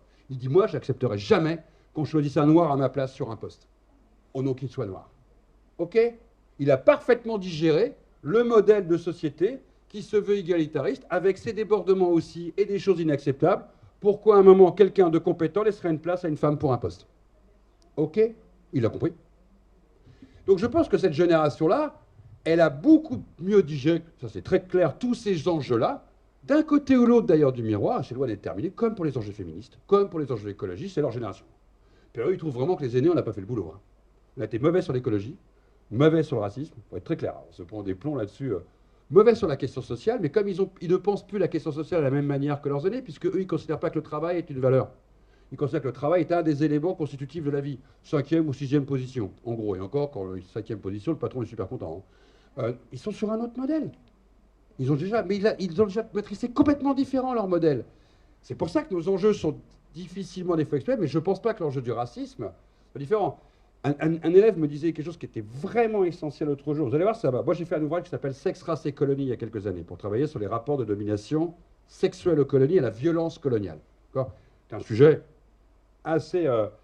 assez complexe à expliquer, et on l'a fait en plus dans le livre imagé pour faire comprendre comment les images ont fabriqué cette idée de domination sur les corps. Et on parlait de ce sujet-là, et un élève me dit, mais de toute façon, monsieur, la grande différence entre votre génération et ma génération, donc il m'a mis très très vieux, j'ai pris une grosse claque à ce moment-là, c'est qu'il dit, à votre génération, très peu d'hommes blancs comme vous avaient dû avoir des petites copines noires ou maghrébines. Il me lâche ça comme ça. Là, il dit, nous, notre époque, c'est même plus un sujet. Il dit, vous savez que ça change énormément de choses, monsieur. Cette phrase, elle est fondamentale. Fondamentale parce que tous les paradigmes ont changé. C'est-à-dire que tout, aujourd'hui, il y a 50 ans, très peu de familles, le soir de Noël, du jour de l'an, de la Guette des Rois, vous choisissez la fête que vous voulez, hein, d'accord, avaient à table une diversité des origines suffisamment prégnante pour qu'il n'y ait plus le vieux con blanc, tonton, qui vient de dire une connerie. Qu'on a tous eu dans un repas de famille. C'est plus possible. Parce que 50% des familles françaises, maintenant, ou 60, personne ne sait, quand je dis une famille, c'est au sens large, ce n'est pas 2 personnes, là je parle, le moment où on est le plus réunis à un moment dans l'année en famille, ben, cette diversité, elle fait partie du repas de famille. Donc d'un seul coup, rentre dans des récits communs, des récits périphériques. Donc ça change aussi la manière d'appréhender ces questions. Pas des fois, au mieux, ça peut créer des tensions. Hein. Encore aujourd'hui, on voit bien, quand moi, avec mon copain Mabankou, on a travaillé sur ce film, vous avez dû voir pour certains d'entre vous, pour France Télévisions la dernière, sur les couples, les métis en France, par exemple, noirs, les réactions qu'il peut y avoir, ou être noir en France, que ça signifie, on voit qu'il y a encore énormément de problématiques. Mais ce sont maintenant des problématiques dont on parle. On est passé du temps du silence, on ne dit rien, on ne parle pas de tout ça, tous ces sujets-là n'existent pas, la mémoire coloniale, non, ce qu'a fait la France, non, être métis, non, être noir, maghrébin, asiatique, c'est pas la même chose qu'être blanc. Toutes ces questions-là qui étaient des non-dits sont devenues des sujets. Et comme sont devenus des sujets, c'est devenu bien souvent des sujets sur lesquels il faut apporter des réponses. Et donc ça fait des problématiques par définition titanesques. Mais en fin de compte, ça fait à peine 20 ans qu'on parle de ça en France. Ça maintenant très très peu. Aux États-Unis, ça fait 50 ans qu'on en parle. Pas toujours bien d'ailleurs.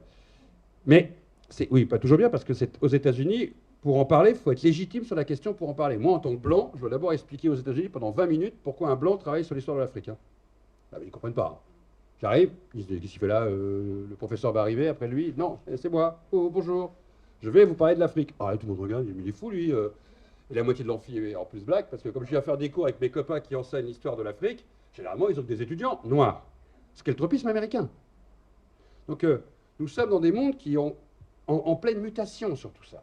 C'est pour ça que je serais beaucoup plus à dire que nos identités s'éclatent aujourd'hui, sont extrêmement diverses, se revendiquent sur des champs. C'est pour ça que les polémiques militantes sont extrêmement violentes en ce moment. Ah oui, parce que chacun pense que son combat est le seul combat qui prime. Alors que c'est un peu plus complexe. Vivre en démocratie, c'est d'écouter les combats, pas forcément de dire oui à tout parce que c'est impossible, mais d'écouter les combats dits individuels pour en faire une chaîne de priorités dites collectives. À peu près, j'ai compris ce qu'était le principe de la démocratie. C'est quand même un peu ça. Mais le problème qui se pose, c'est que beaucoup aujourd'hui considèrent que les élites adultes, blanches, pour faire simple, sont incapables de digérer tout ça, de digérer ces problématiques. Ce qui n'est pas toujours faux. Hein. Moi, ça m'arrive de parler avec des élites politiques, des ministres et autres, sur certaines de nos questions. Ils sont à des années-lumière des enjeux que nous soulevons. Et même de comprendre la question qui est posée. Parce que leur modèle est bien souvent un modèle extrêmement ancien sur ces matrices-là. Et toi, la deuxième partie de question, c'était C'était par rapport au discours des années 30, oui. Très prégnant aujourd'hui, oui. Malgré son côté passéiste. Oui. Et pourquoi il est en phase avec la société, d'entrée en particulier, malgré ce décalage, pourquoi il parle autant? Alors on pourrait se dire, finalement, les mentalités ont tellement évolué, non. que le discours ne devrait pas... Oui. Est-ce que ça veut dire que les angoisses et les peurs que tu as parlé au début sont finalement, elles submerge toute la raison et tout le bagage d'évolution. Parce que nous croyons que parce que la modernité d'Internet, le téléphone qui va plus vite, que nous avons un portable, que nos voitures roulent avec l'électricité, que le monde a changé. Qu'est-ce qui a changé de manière massive? Qu'est-ce qui a changé de manière massive? Pardonnez-moi. Le climat? Mais allez dire aux personnes qui, par exemple, commençaient à connaître des problèmes dans l'agriculture dans les années 20-30, que le climat... Bien sûr, ceux qui vivaient dans les villes, ils s'en foutaient totalement des questions de climat, mais le climat est un élément de l'environnement. La faim existait aussi dans les années 30 dans la moitié des régions du monde, et les grandes faim. En 1920, quelqu'un connaît le nombre de morts en Inde en 1920 pour la célèbre grippe? Quelqu'un sait? 42 millions. Et qu'on parle des grandes famines du sud de l'Inde, elles existaient déjà, les grandes sécheresses qui pouvaient exister. Mais ce que je veux dire, c'est que ça a toujours existé. Sauf que maintenant, nous allons faire un problème de riches, chez nous, où notre modernité de demain fait qu'on ne pourra plus avoir de piscine. La grande mutation du XXIe siècle, c'est qu'on ne va plus pouvoir remplir des piscines. Mais madame, la plupart des phénomènes humains des années 30, la peur des envahissements et de l'immigration, les phénomènes des populations et des dictatures, la manière du vivre ensemble dans une modernité entre les villes et les campagnes. Je veux dire, nous ne sommes pas dans une révolution, nous ne sommes pas en train de comparer le XVe siècle avec le XXIe siècle. Les modèles d'il y a un siècle, bien sûr que les mentalités étaient très différentes, hein. Mais les enjeux que madame vient de dire, bourgeois, travailleurs, les enjeux patrons, ouvriers, les enjeux classe sociale, les enjeux pauvres, migrants qui arrivent dans le pays avec classe, mais tu te rends compte que beaucoup de ces mécanismes, certes avec une évolution d'un siècle, et nous avons changé nos mentalités, mais étaient déjà les questions qui se posaient. Le fait de perdre son modèle de vie, dont l'écologie fait partie. Hein. L'autre jour, j'écoutais un intellectuel anglais qui expliquait que le parti politique le plus dangereux dans 20 ans qui risque d'arriver, c'est un parti politique qui fédérera les idées du Front National et les idées écologiques. Pourquoi? Parce qu'en fait, il s'appuiera sur les deux grandes peurs de nos sociétés. La peur écologique, vous venez de le dire, exactement. Alors attention, ne confondons pas avec ce qu'étaient les nazis, parce qu'on a toujours présenté les nazis comme des grands écologiques, pas du tout. Hein. Quand on voit les politiques des forêts réelles, de ce qu'a fait les nazis, ça n'a jamais été des écologiques, ils étaient pour la nature.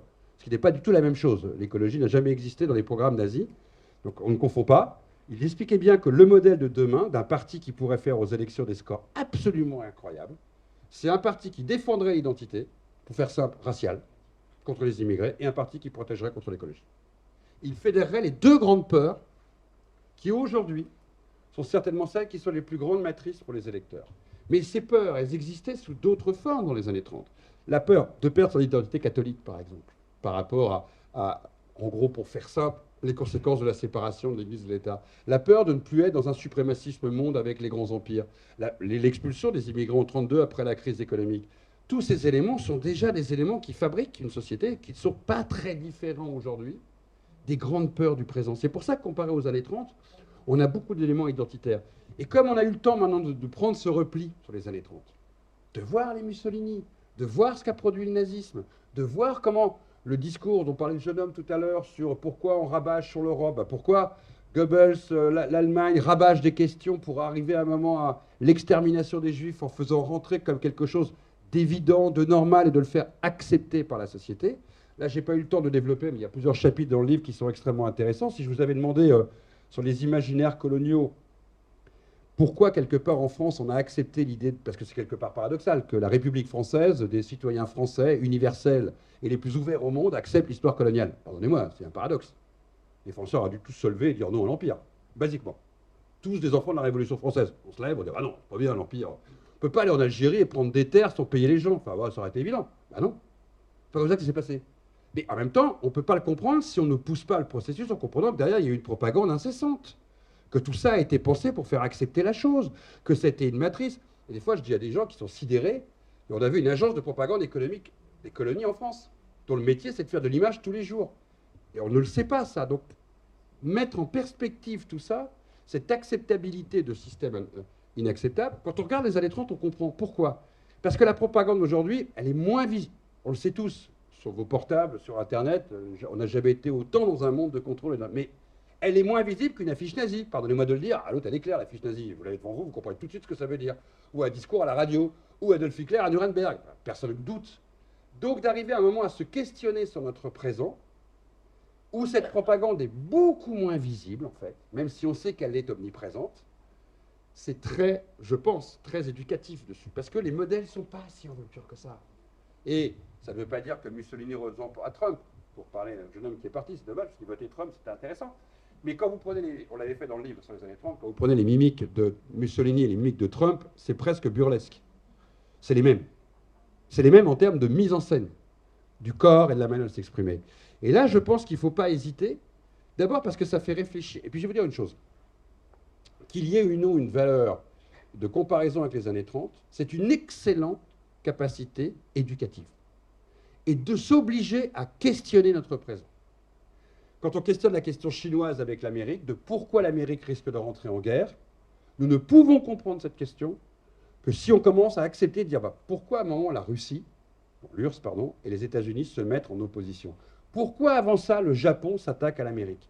L'histoire nous sert à ça. J'aurais pu prendre ça dans l'exemple des années 30. Hein. Oui, parce qu'il y a les mêmes modèles encore. Si vous cherchez la Chine des années 30, c'est le Japon. Hein. D'accord?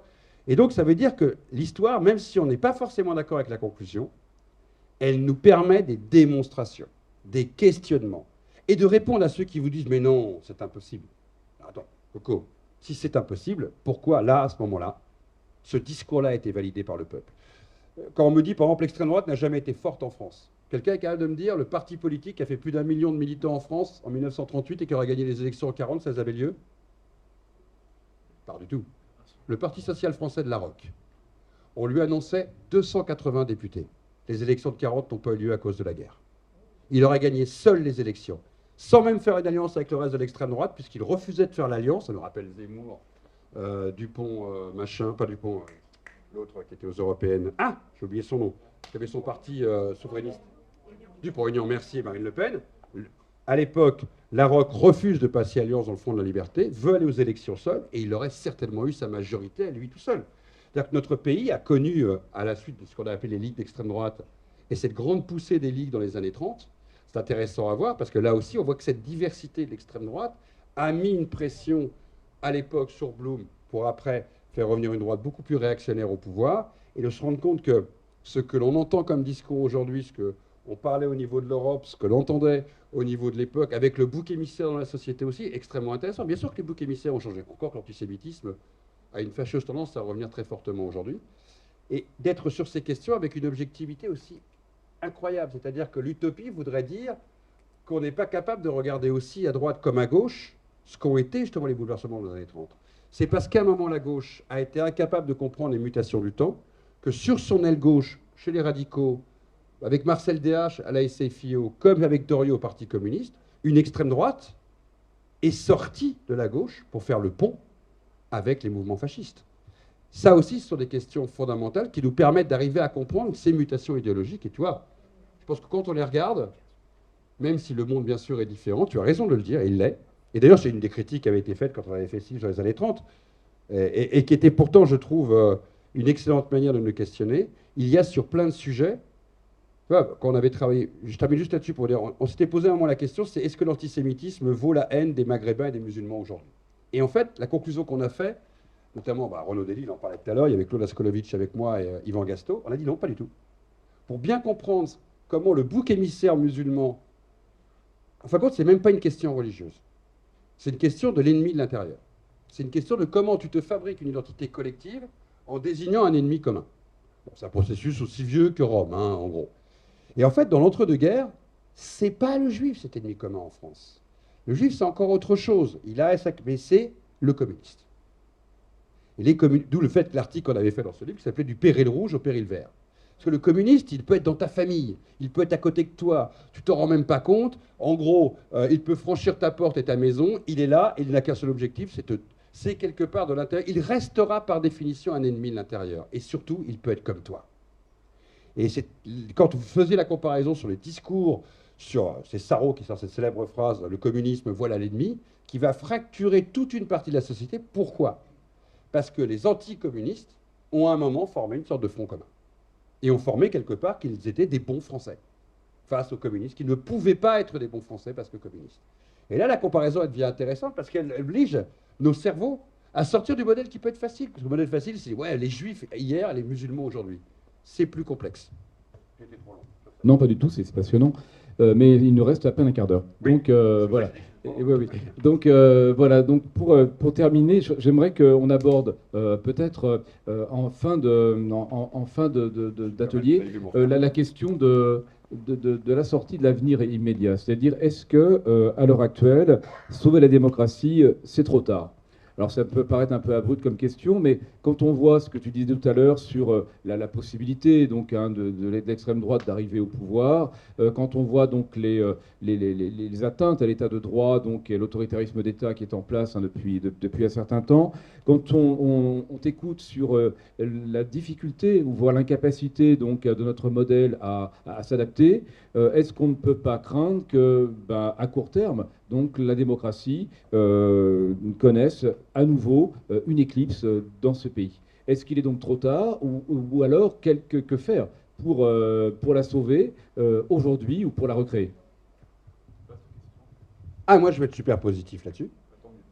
Non, mais je vous le dis, bah, basiquement, ça dépend des situations des pays dans lesquels cette question se pose. L'Amérique a démontré avec Biden et des démocrates une capacité à réagir face à Trump. Je pense que, par exemple, si vous avez interrogé, beaucoup étaient persuadés que Trump allait se faire réélire aux États-Unis. Avec beaucoup de difficultés, la démocratie a fonctionné au Brésil. Et elle a regagné une place au soleil. On n'est pas forcément toujours d'accord avec ceux qui ont pris cette place au soleil. Notre jeune homme qui était là détestait Biden et aurait voté Trump. Mais la question, je veux dire, c'est que la démocratie a encore cette capacité, des fois en mettant beaucoup de temps à y arriver. Regardons la Hongrie, où là on peut s'interroger. Parce qu'en Hongrie, le processus démocratique a été fortement laminé par Orbán et le pouvoir qui est en place. Mais je ne crois pas dans un... Parce que je pense que la démocratie, si on la pense comme une immense machine immuable, on a perdu. Elle a cette capacité en permanence, parce qu'elle sait aussi se questionner. Elle sait aussi des fois s'auto-questionner dans ses grands moments d'histoire. Elle sait aussi se critiquer, elle sait aussi muter, elle sait aussi s'adapter. On l'a vu dans les moments de guerre, j'en parlais tout à l'heure. Donc, et en même temps, je ne veux surtout pas généraliser, parce que ce serait de penser que la démocratie existe en dehors des peuples, et en dehors de ce qu'en font les hommes et les femmes. Pas du tout. Je veux dire, on voit dans certains pays, je prends la Russie en ce moment, où la démocratie a beaucoup de mal à émerger, et où la solution, pour beaucoup, a été de quitter le pays, par exemple, depuis très longtemps. Et là, on l'a vu dernièrement par rapport à la mobilisation qu'il y a eu de jeunes hommes pour l'Ukraine, où là, la démocratie a beaucoup de mal à surnager face à l'écrasement qui existe dans le pays. Donc, je ne voudrais surtout pas généraliser, ou l'Inde, de Modi, dont on a peu parlé, qui est quand même théoriquement la plus grande démocratie au monde et qu'il est en train de totalement verrouiller de l'intérieur. Donc, je ne voudrais pas être que utopiste. Je viens de citer des exemples négatifs. Exactement, tout à fait. Et on voit bien donc, n'essayons pas de généraliser sur quelque chose qui est plus complexe, je pense. En même temps, est-ce que la démocratie est un modèle mort? Pas du tout. Il ne l'est pas, parce qu'il continue à être un modèle qui se devra certainement muter et s'adapter, qui répond aujourd'hui à des tas de problématiques dans nos mondes qui nous entourent. La démocratie va aussi devoir s'adapter à ce monde dit moderne, mais comme à chaque fois ce qu'elle a su faire, mais aussi à s'ouvrir à quelque chose qui est très nouveau. Au moins sur trois révolutions peut-être qu'on peut annoncer là-dessus, où la démocratie a beaucoup, je pense, de travail à faire. Et c'est pour ça que le laboratoire américain est très intéressant pour les échecs qu'il a produits sur ces enjeux-là. Je vais faire simple, mais la question identitaire a été une énorme question du Parti démocrate pendant 15 ans aux États-Unis sous les années Obama. Et ils sont arrivés dans un beau mur pour nous démontrer que si on continue à gérer comme ça la question identitaire, on arrive à ce qu'est le débat entre ultra-radicaux à la Santis ou à la Trump face à des wokistes complètement uberlus pour arriver à des situations qui deviennent des catastrophes absolues. On va détruire les 10 petits nègres d'Agatha Christie et de l'autre côté, on va supprimer les budgets de Disney en Floride. Génial. On faudra choisir son état en fonction de ce qu'on a envie de lire dans une bibliothèque ou de ce que ses enfants auront à l'école. Ce que je veux dire, c'est que c'est facile de fabriquer des radicalités qui d'un seul coup deviennent les seuls modèles de dialogue et de discours dans la société. La démocratie, c'est pas ça. Ça n'empêche pas ces radicalités d'exister, puisque la démocratie, par définition, laisse même les radicalités s'expliquer. Mais on doit reprendre la main sur ces enjeux-là. Sinon, on va se retrouver face à des situations à l'américaine, et d'ailleurs qui ont amené et qui continuent, c'est pas souvent terminé, à des situations qui sont kafkaïennes là-dessus. Au nom d'un principe qui était de penser la diversité et les identités de nos sociétés. Donc là, on doit sacrément réfléchir, parce que la démocratie est un énorme, je l'ai dit tout à l'heure, quand on parlait ensemble, on doit réfléchir à cette question identitaire sans pour autant tomber dans les travers de cette radicalité qui existe à l'américaine. Mais c'est une question que la démocratie va devoir penser. Nos mondes ne sont plus des mondes figés. Nos frontières s'ouvrent, nous voyageons, nous changeons, nous mutons, nous nous marions, nous aimons des mondes extrêmement divers. Et ça, nous sommes certainement dans les débuts de ça. C'est quelque chose qui va être décuplé dans les générations qui vont venir. Le métissage, par exemple, sera des... Et ce sont des enjeux qu'on pense simples, ils ne sont pas ça. Et ça, la démocratie va devoir s'adapter à ça. Deuxième mécanisme qui, à mon avis, questionne aussi la démocratie, c'est qu'il ne faut jamais oublier une chose, c'est que la démocratie n'est pas du tout un système majoritaire sur la Terre. Donc là, on est en train de parler d'un système qui est quand même ultra minoritaire, les amis. Hein. Il y a beaucoup moins de pays à l'ONU démocratie que de pays qui ne sont pas démocrates à l'ONU. Hein. Donc la démocratie a encore un champ ouvert, on va dire, d'évangélisation énorme. Elle doit donc démontrer, et ça, elle l'a un peu oublié, qu'elle fonctionnait, qu'elle était efficace. Et l'efficacité d'un système politique, c'est pas juste que les gens puissent voter. Pardon de le dire, c'est des tas de choses, c'est la sécurité aussi, c'est des enjeux de pouvoir avoir des économies qui se développent et qui soient plus égalitaires, c'est des tas de choses. En tout cas, c'est des sociétés qui doivent aussi fonctionner au-delà de simplement le principe dit démocratique. Et dans la démocratie, ce que l'extrême droite arrive toujours à attaquer, c'est de démontrer que la démocratie en tant que telle est captée par une élite qui en profite. Alors ça, le Front National, c'est les champions du monde, mais alors ça, c'est valable partout. Et là, il y a un vrai travail aussi à faire sur ce qu'on appelle les représentants du peuple. Et on voit bien que là, la démocratie s'essouffle et qu'elle a, dans tas de pays européens, parce que l'Europe, là-dessus, est un laboratoire intéressant, mais aussi un peu aux États-Unis, elle est en train de se renouveler, y compris en prenant des claques énormes. On peut tout dire de ce qu'a été la Macronie quand elle est arrivée en 2017 au pouvoir, mais elle a amené une nouvelle génération d'hommes et de femmes politiques. Ça n'a pas forcément produit ce qu'on aurait pu imaginer, mais elle a régénéré un Parlement français. Dans d'autres pays européens, on a vu le même phénomène. C'est très intéressant à voir. Regardez ce qui se passe en Angleterre actuellement. Juste petit détail, vous regarderez les origines du maire de Londres et du Premier ministre anglais. Et pourtant, il y en a un qui est un super réac. Hein. D'accord ? C'est pas parce qu'on n'est pas blanc qu'on ne peut pas être réac. En même temps, c'est très rassurant hein, sur le fond. Vous voyez que ça transcende les opinions politiques, chère madame. Mais non, mais c'est important à se le dire. Le monde change. Ça aussi, c'est quelque chose. Les Anglais, avec tous les défauts qu'ils ont, y compris en mettant un super réac comme Premier ministre, ok, ultra-libéral, on ne peut pas plus. En même temps, les Anglais qu'on pensait bien plus réac que nous sur la question de la diversité ont leur capitale et leur pays dirigés par deux non-blancs. Waouh! Et qui sont parfaitement en phase avec la société anglaise. Hein. Donc ça nous oblige nous aussi à nous questionner un petit peu de ce qu'on appelle le renouveau démocratique de notre propre pays. Et puis troisième dimension sur la démocratie, c'est qu'il y a des enjeux aujourd'hui politiques que nos systèmes démocratiques ne savent pas digérer. Madame vient de le dire sur l'écologie, qu'elle allait devenir un véritable enjeu et autres. Ces questions-là sont en train de bouleverser totalement la manière de qui va devoir décider demain si on remplit une piscine. Vous allez voir, quand le débat des... Alors dans votre région surtout, vous verrez ici, moi en Bretagne, il n'y a pas de piscine, il fait trop froid, donc on est tranquille. Alors, celui qui a une piscine en Bretagne, il est vraiment fou. Hein. Ou alors elle est couverte. Hein. Surtout dans le Morbihan par chez moi, dans le Finistère. Ce que je veux dire, c'est que ce sont des enjeux qui... L'écologie va ouvrir quelque chose qui va être de vrais débats de fond. Comment la démocratie va arriver à trouver ce juste équilibre sur une société? Il va falloir prendre des décisions qui vont être draconiennes.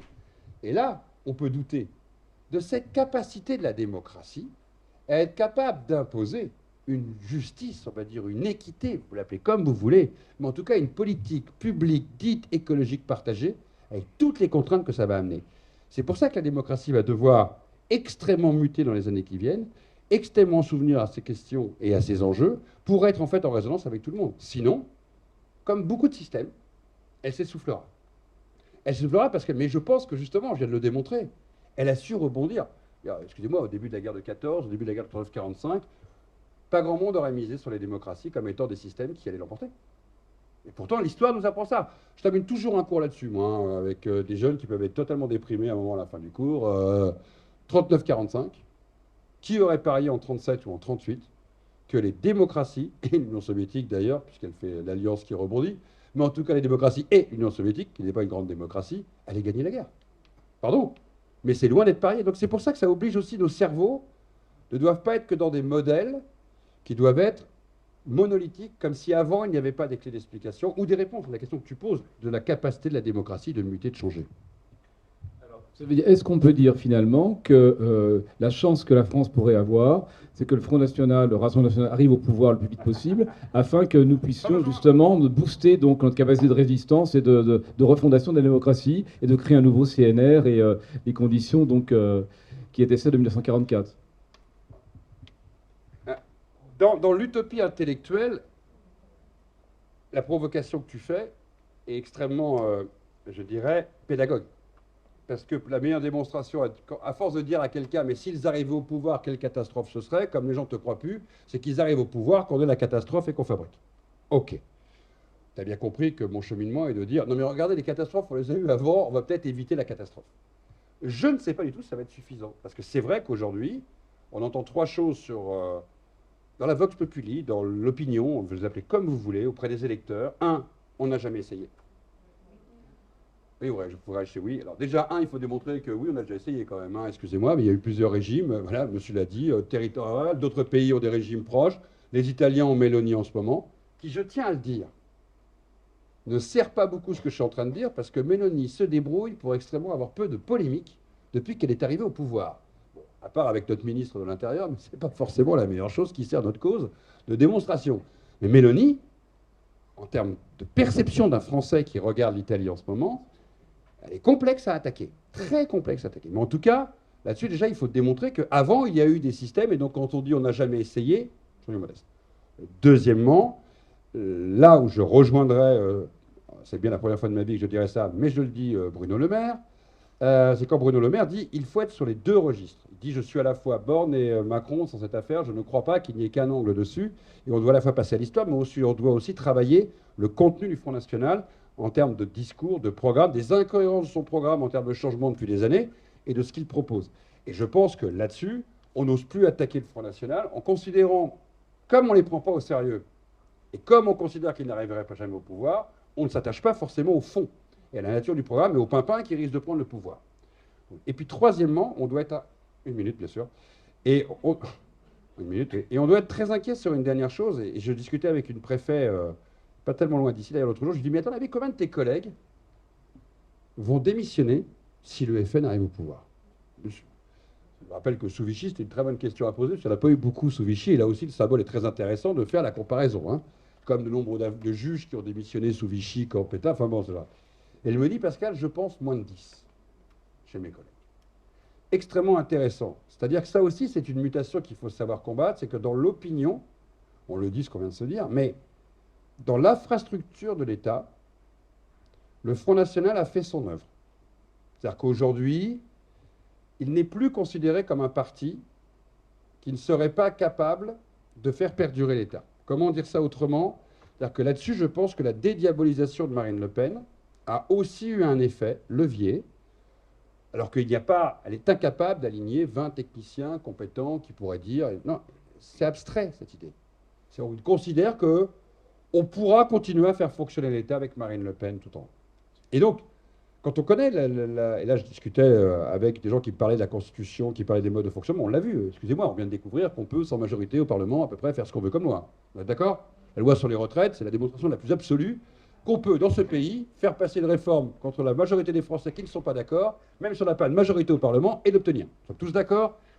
Je dirais, sur les retraites, on est déjà, beaucoup d'entre nous, on est vénères, mais essayons d'imaginer le même processus, entre guillemets, démocratique, donc notre Constitution, et le mode de fonctionnement avec quelqu'un qui n'aurait pas des idées démocratiques à la tête de l'État. Et là, on se dit, ah ouais, ça peut quand même faire très très mal. C'est pas un petit sujet. C'est pas un petit sujet quand on se dit quel va être à un moment, demain, les oppositions face à un mouvement comme celui-là, qui pourrait arriver au pouvoir quand on pense qu'une partie du service de l'État continuera à perdurer, quand on voit le système de notre Constitution et de la Ve République, comment il peut fonctionner, quand on voit un état de l'opinion qui sait pourquoi il irait voter Marine Le Pen, alors qu'en face, on n'a pas forcément aujourd'hui une équipe capable de prendre le pouvoir. Mais on sait, et c'est la chose qui est la plus inquiétante, c'est que le pouvoir attire le pouvoir. Et qu'aujourd'hui, elle s'est normée. Et qu'aujourd'hui, vous voyez arriver des gens qui seraient tout à fait capables de basculer au Front National, enfin, au Rassemblement National au moment d'une victoire. Et c'est ça qu'on doit combattre aussi. On ne doit pas que combattre tout ce que je vous ai dit là sur l'histoire, le passé, les années 30. On doit aussi combattre une forme de rationalité. Et c'est pour ça que maintenant, nous ne sommes plus dans une utopie. Maintenant, on n'est plus simplement à dire ça nous fait peur, donc on va faire 68% pour tel candidat, ou 82% à une époque pour tel candidat, pour bien signifier qu'on ne veut plus d'eux. Aujourd'hui, on sait qu'elle peut arriver au pouvoir. Voilà, on le sait. Donc on sait qu'il va falloir la combattre sur toutes les strates, y compris une strate extrêmement pragmatique, extrêmement programmatique, extrêmement du contenu des politiques publiques qui vont être mises en place. Parce qu'on ne peut plus se contenter de ce que j'ai fait avant, mais même si je pense qu'il faut continuer à le faire pour arriver à mobiliser des électeurs. Surtout des jeunes électeurs qui se détachent de la croyance dans le processus démocratique. En considérant que les élites en place, et là ils le vivent en live, quotidien, les élites en place ne les représentent pas, les représentent plus, ou les représentent mal, ou ne sont pas sur les enjeux qu'eux jugent prioritaires. Complexe, hein? On est dans un système qui est là où la démocratie a aussi du mal, je n'ai pas eu le temps de le dire, mais ce n'est pas le sujet, à aller chercher une nouvelle génération pour démontrer que les enjeux par la démocratie peuvent aussi traiter de sujets qui ne sont pas que ceux des plus de 55 ans. J'ai fait 1 minute 40. Oui, très bien, bravo. Bon, on va s'arrêter là. Merci beaucoup, Pascal Blanchard, pour ces 2 heures passées ensemble. Voilà. Bon, je suis un petit peu désolé, la salle n'a pas beaucoup été interpellée. Il y a eu quelques paroles, mais c'est vrai que Pascal Blanchard aime bien parler, hein, et il parle beaucoup, mais ce qu'il dit est tellement... Voilà, c'était vraiment passionnant, donc c'était aussi vraiment intéressant et captivant de l'écouter. Voilà, par rapport à tout à l'heure, la thématique de l'écologie liée au fascisme, il y a dans le numéro de Politis, cette revue hebdomadaire de cette semaine, il y a un dossier sur la question. C'est très intéressant, le lien extrême droite-écologie, présent et à venir, voilà, sur les peurs dont nous parlait Pascal. Voilà, donc à vous maintenant de porter ces paroles partout, auprès des jeunes, dans vos organisations, associations, et puis dans vos familles, partout, en espérant que, voilà, que la démocratie, c'est un combat qui continue et qui l'emportera.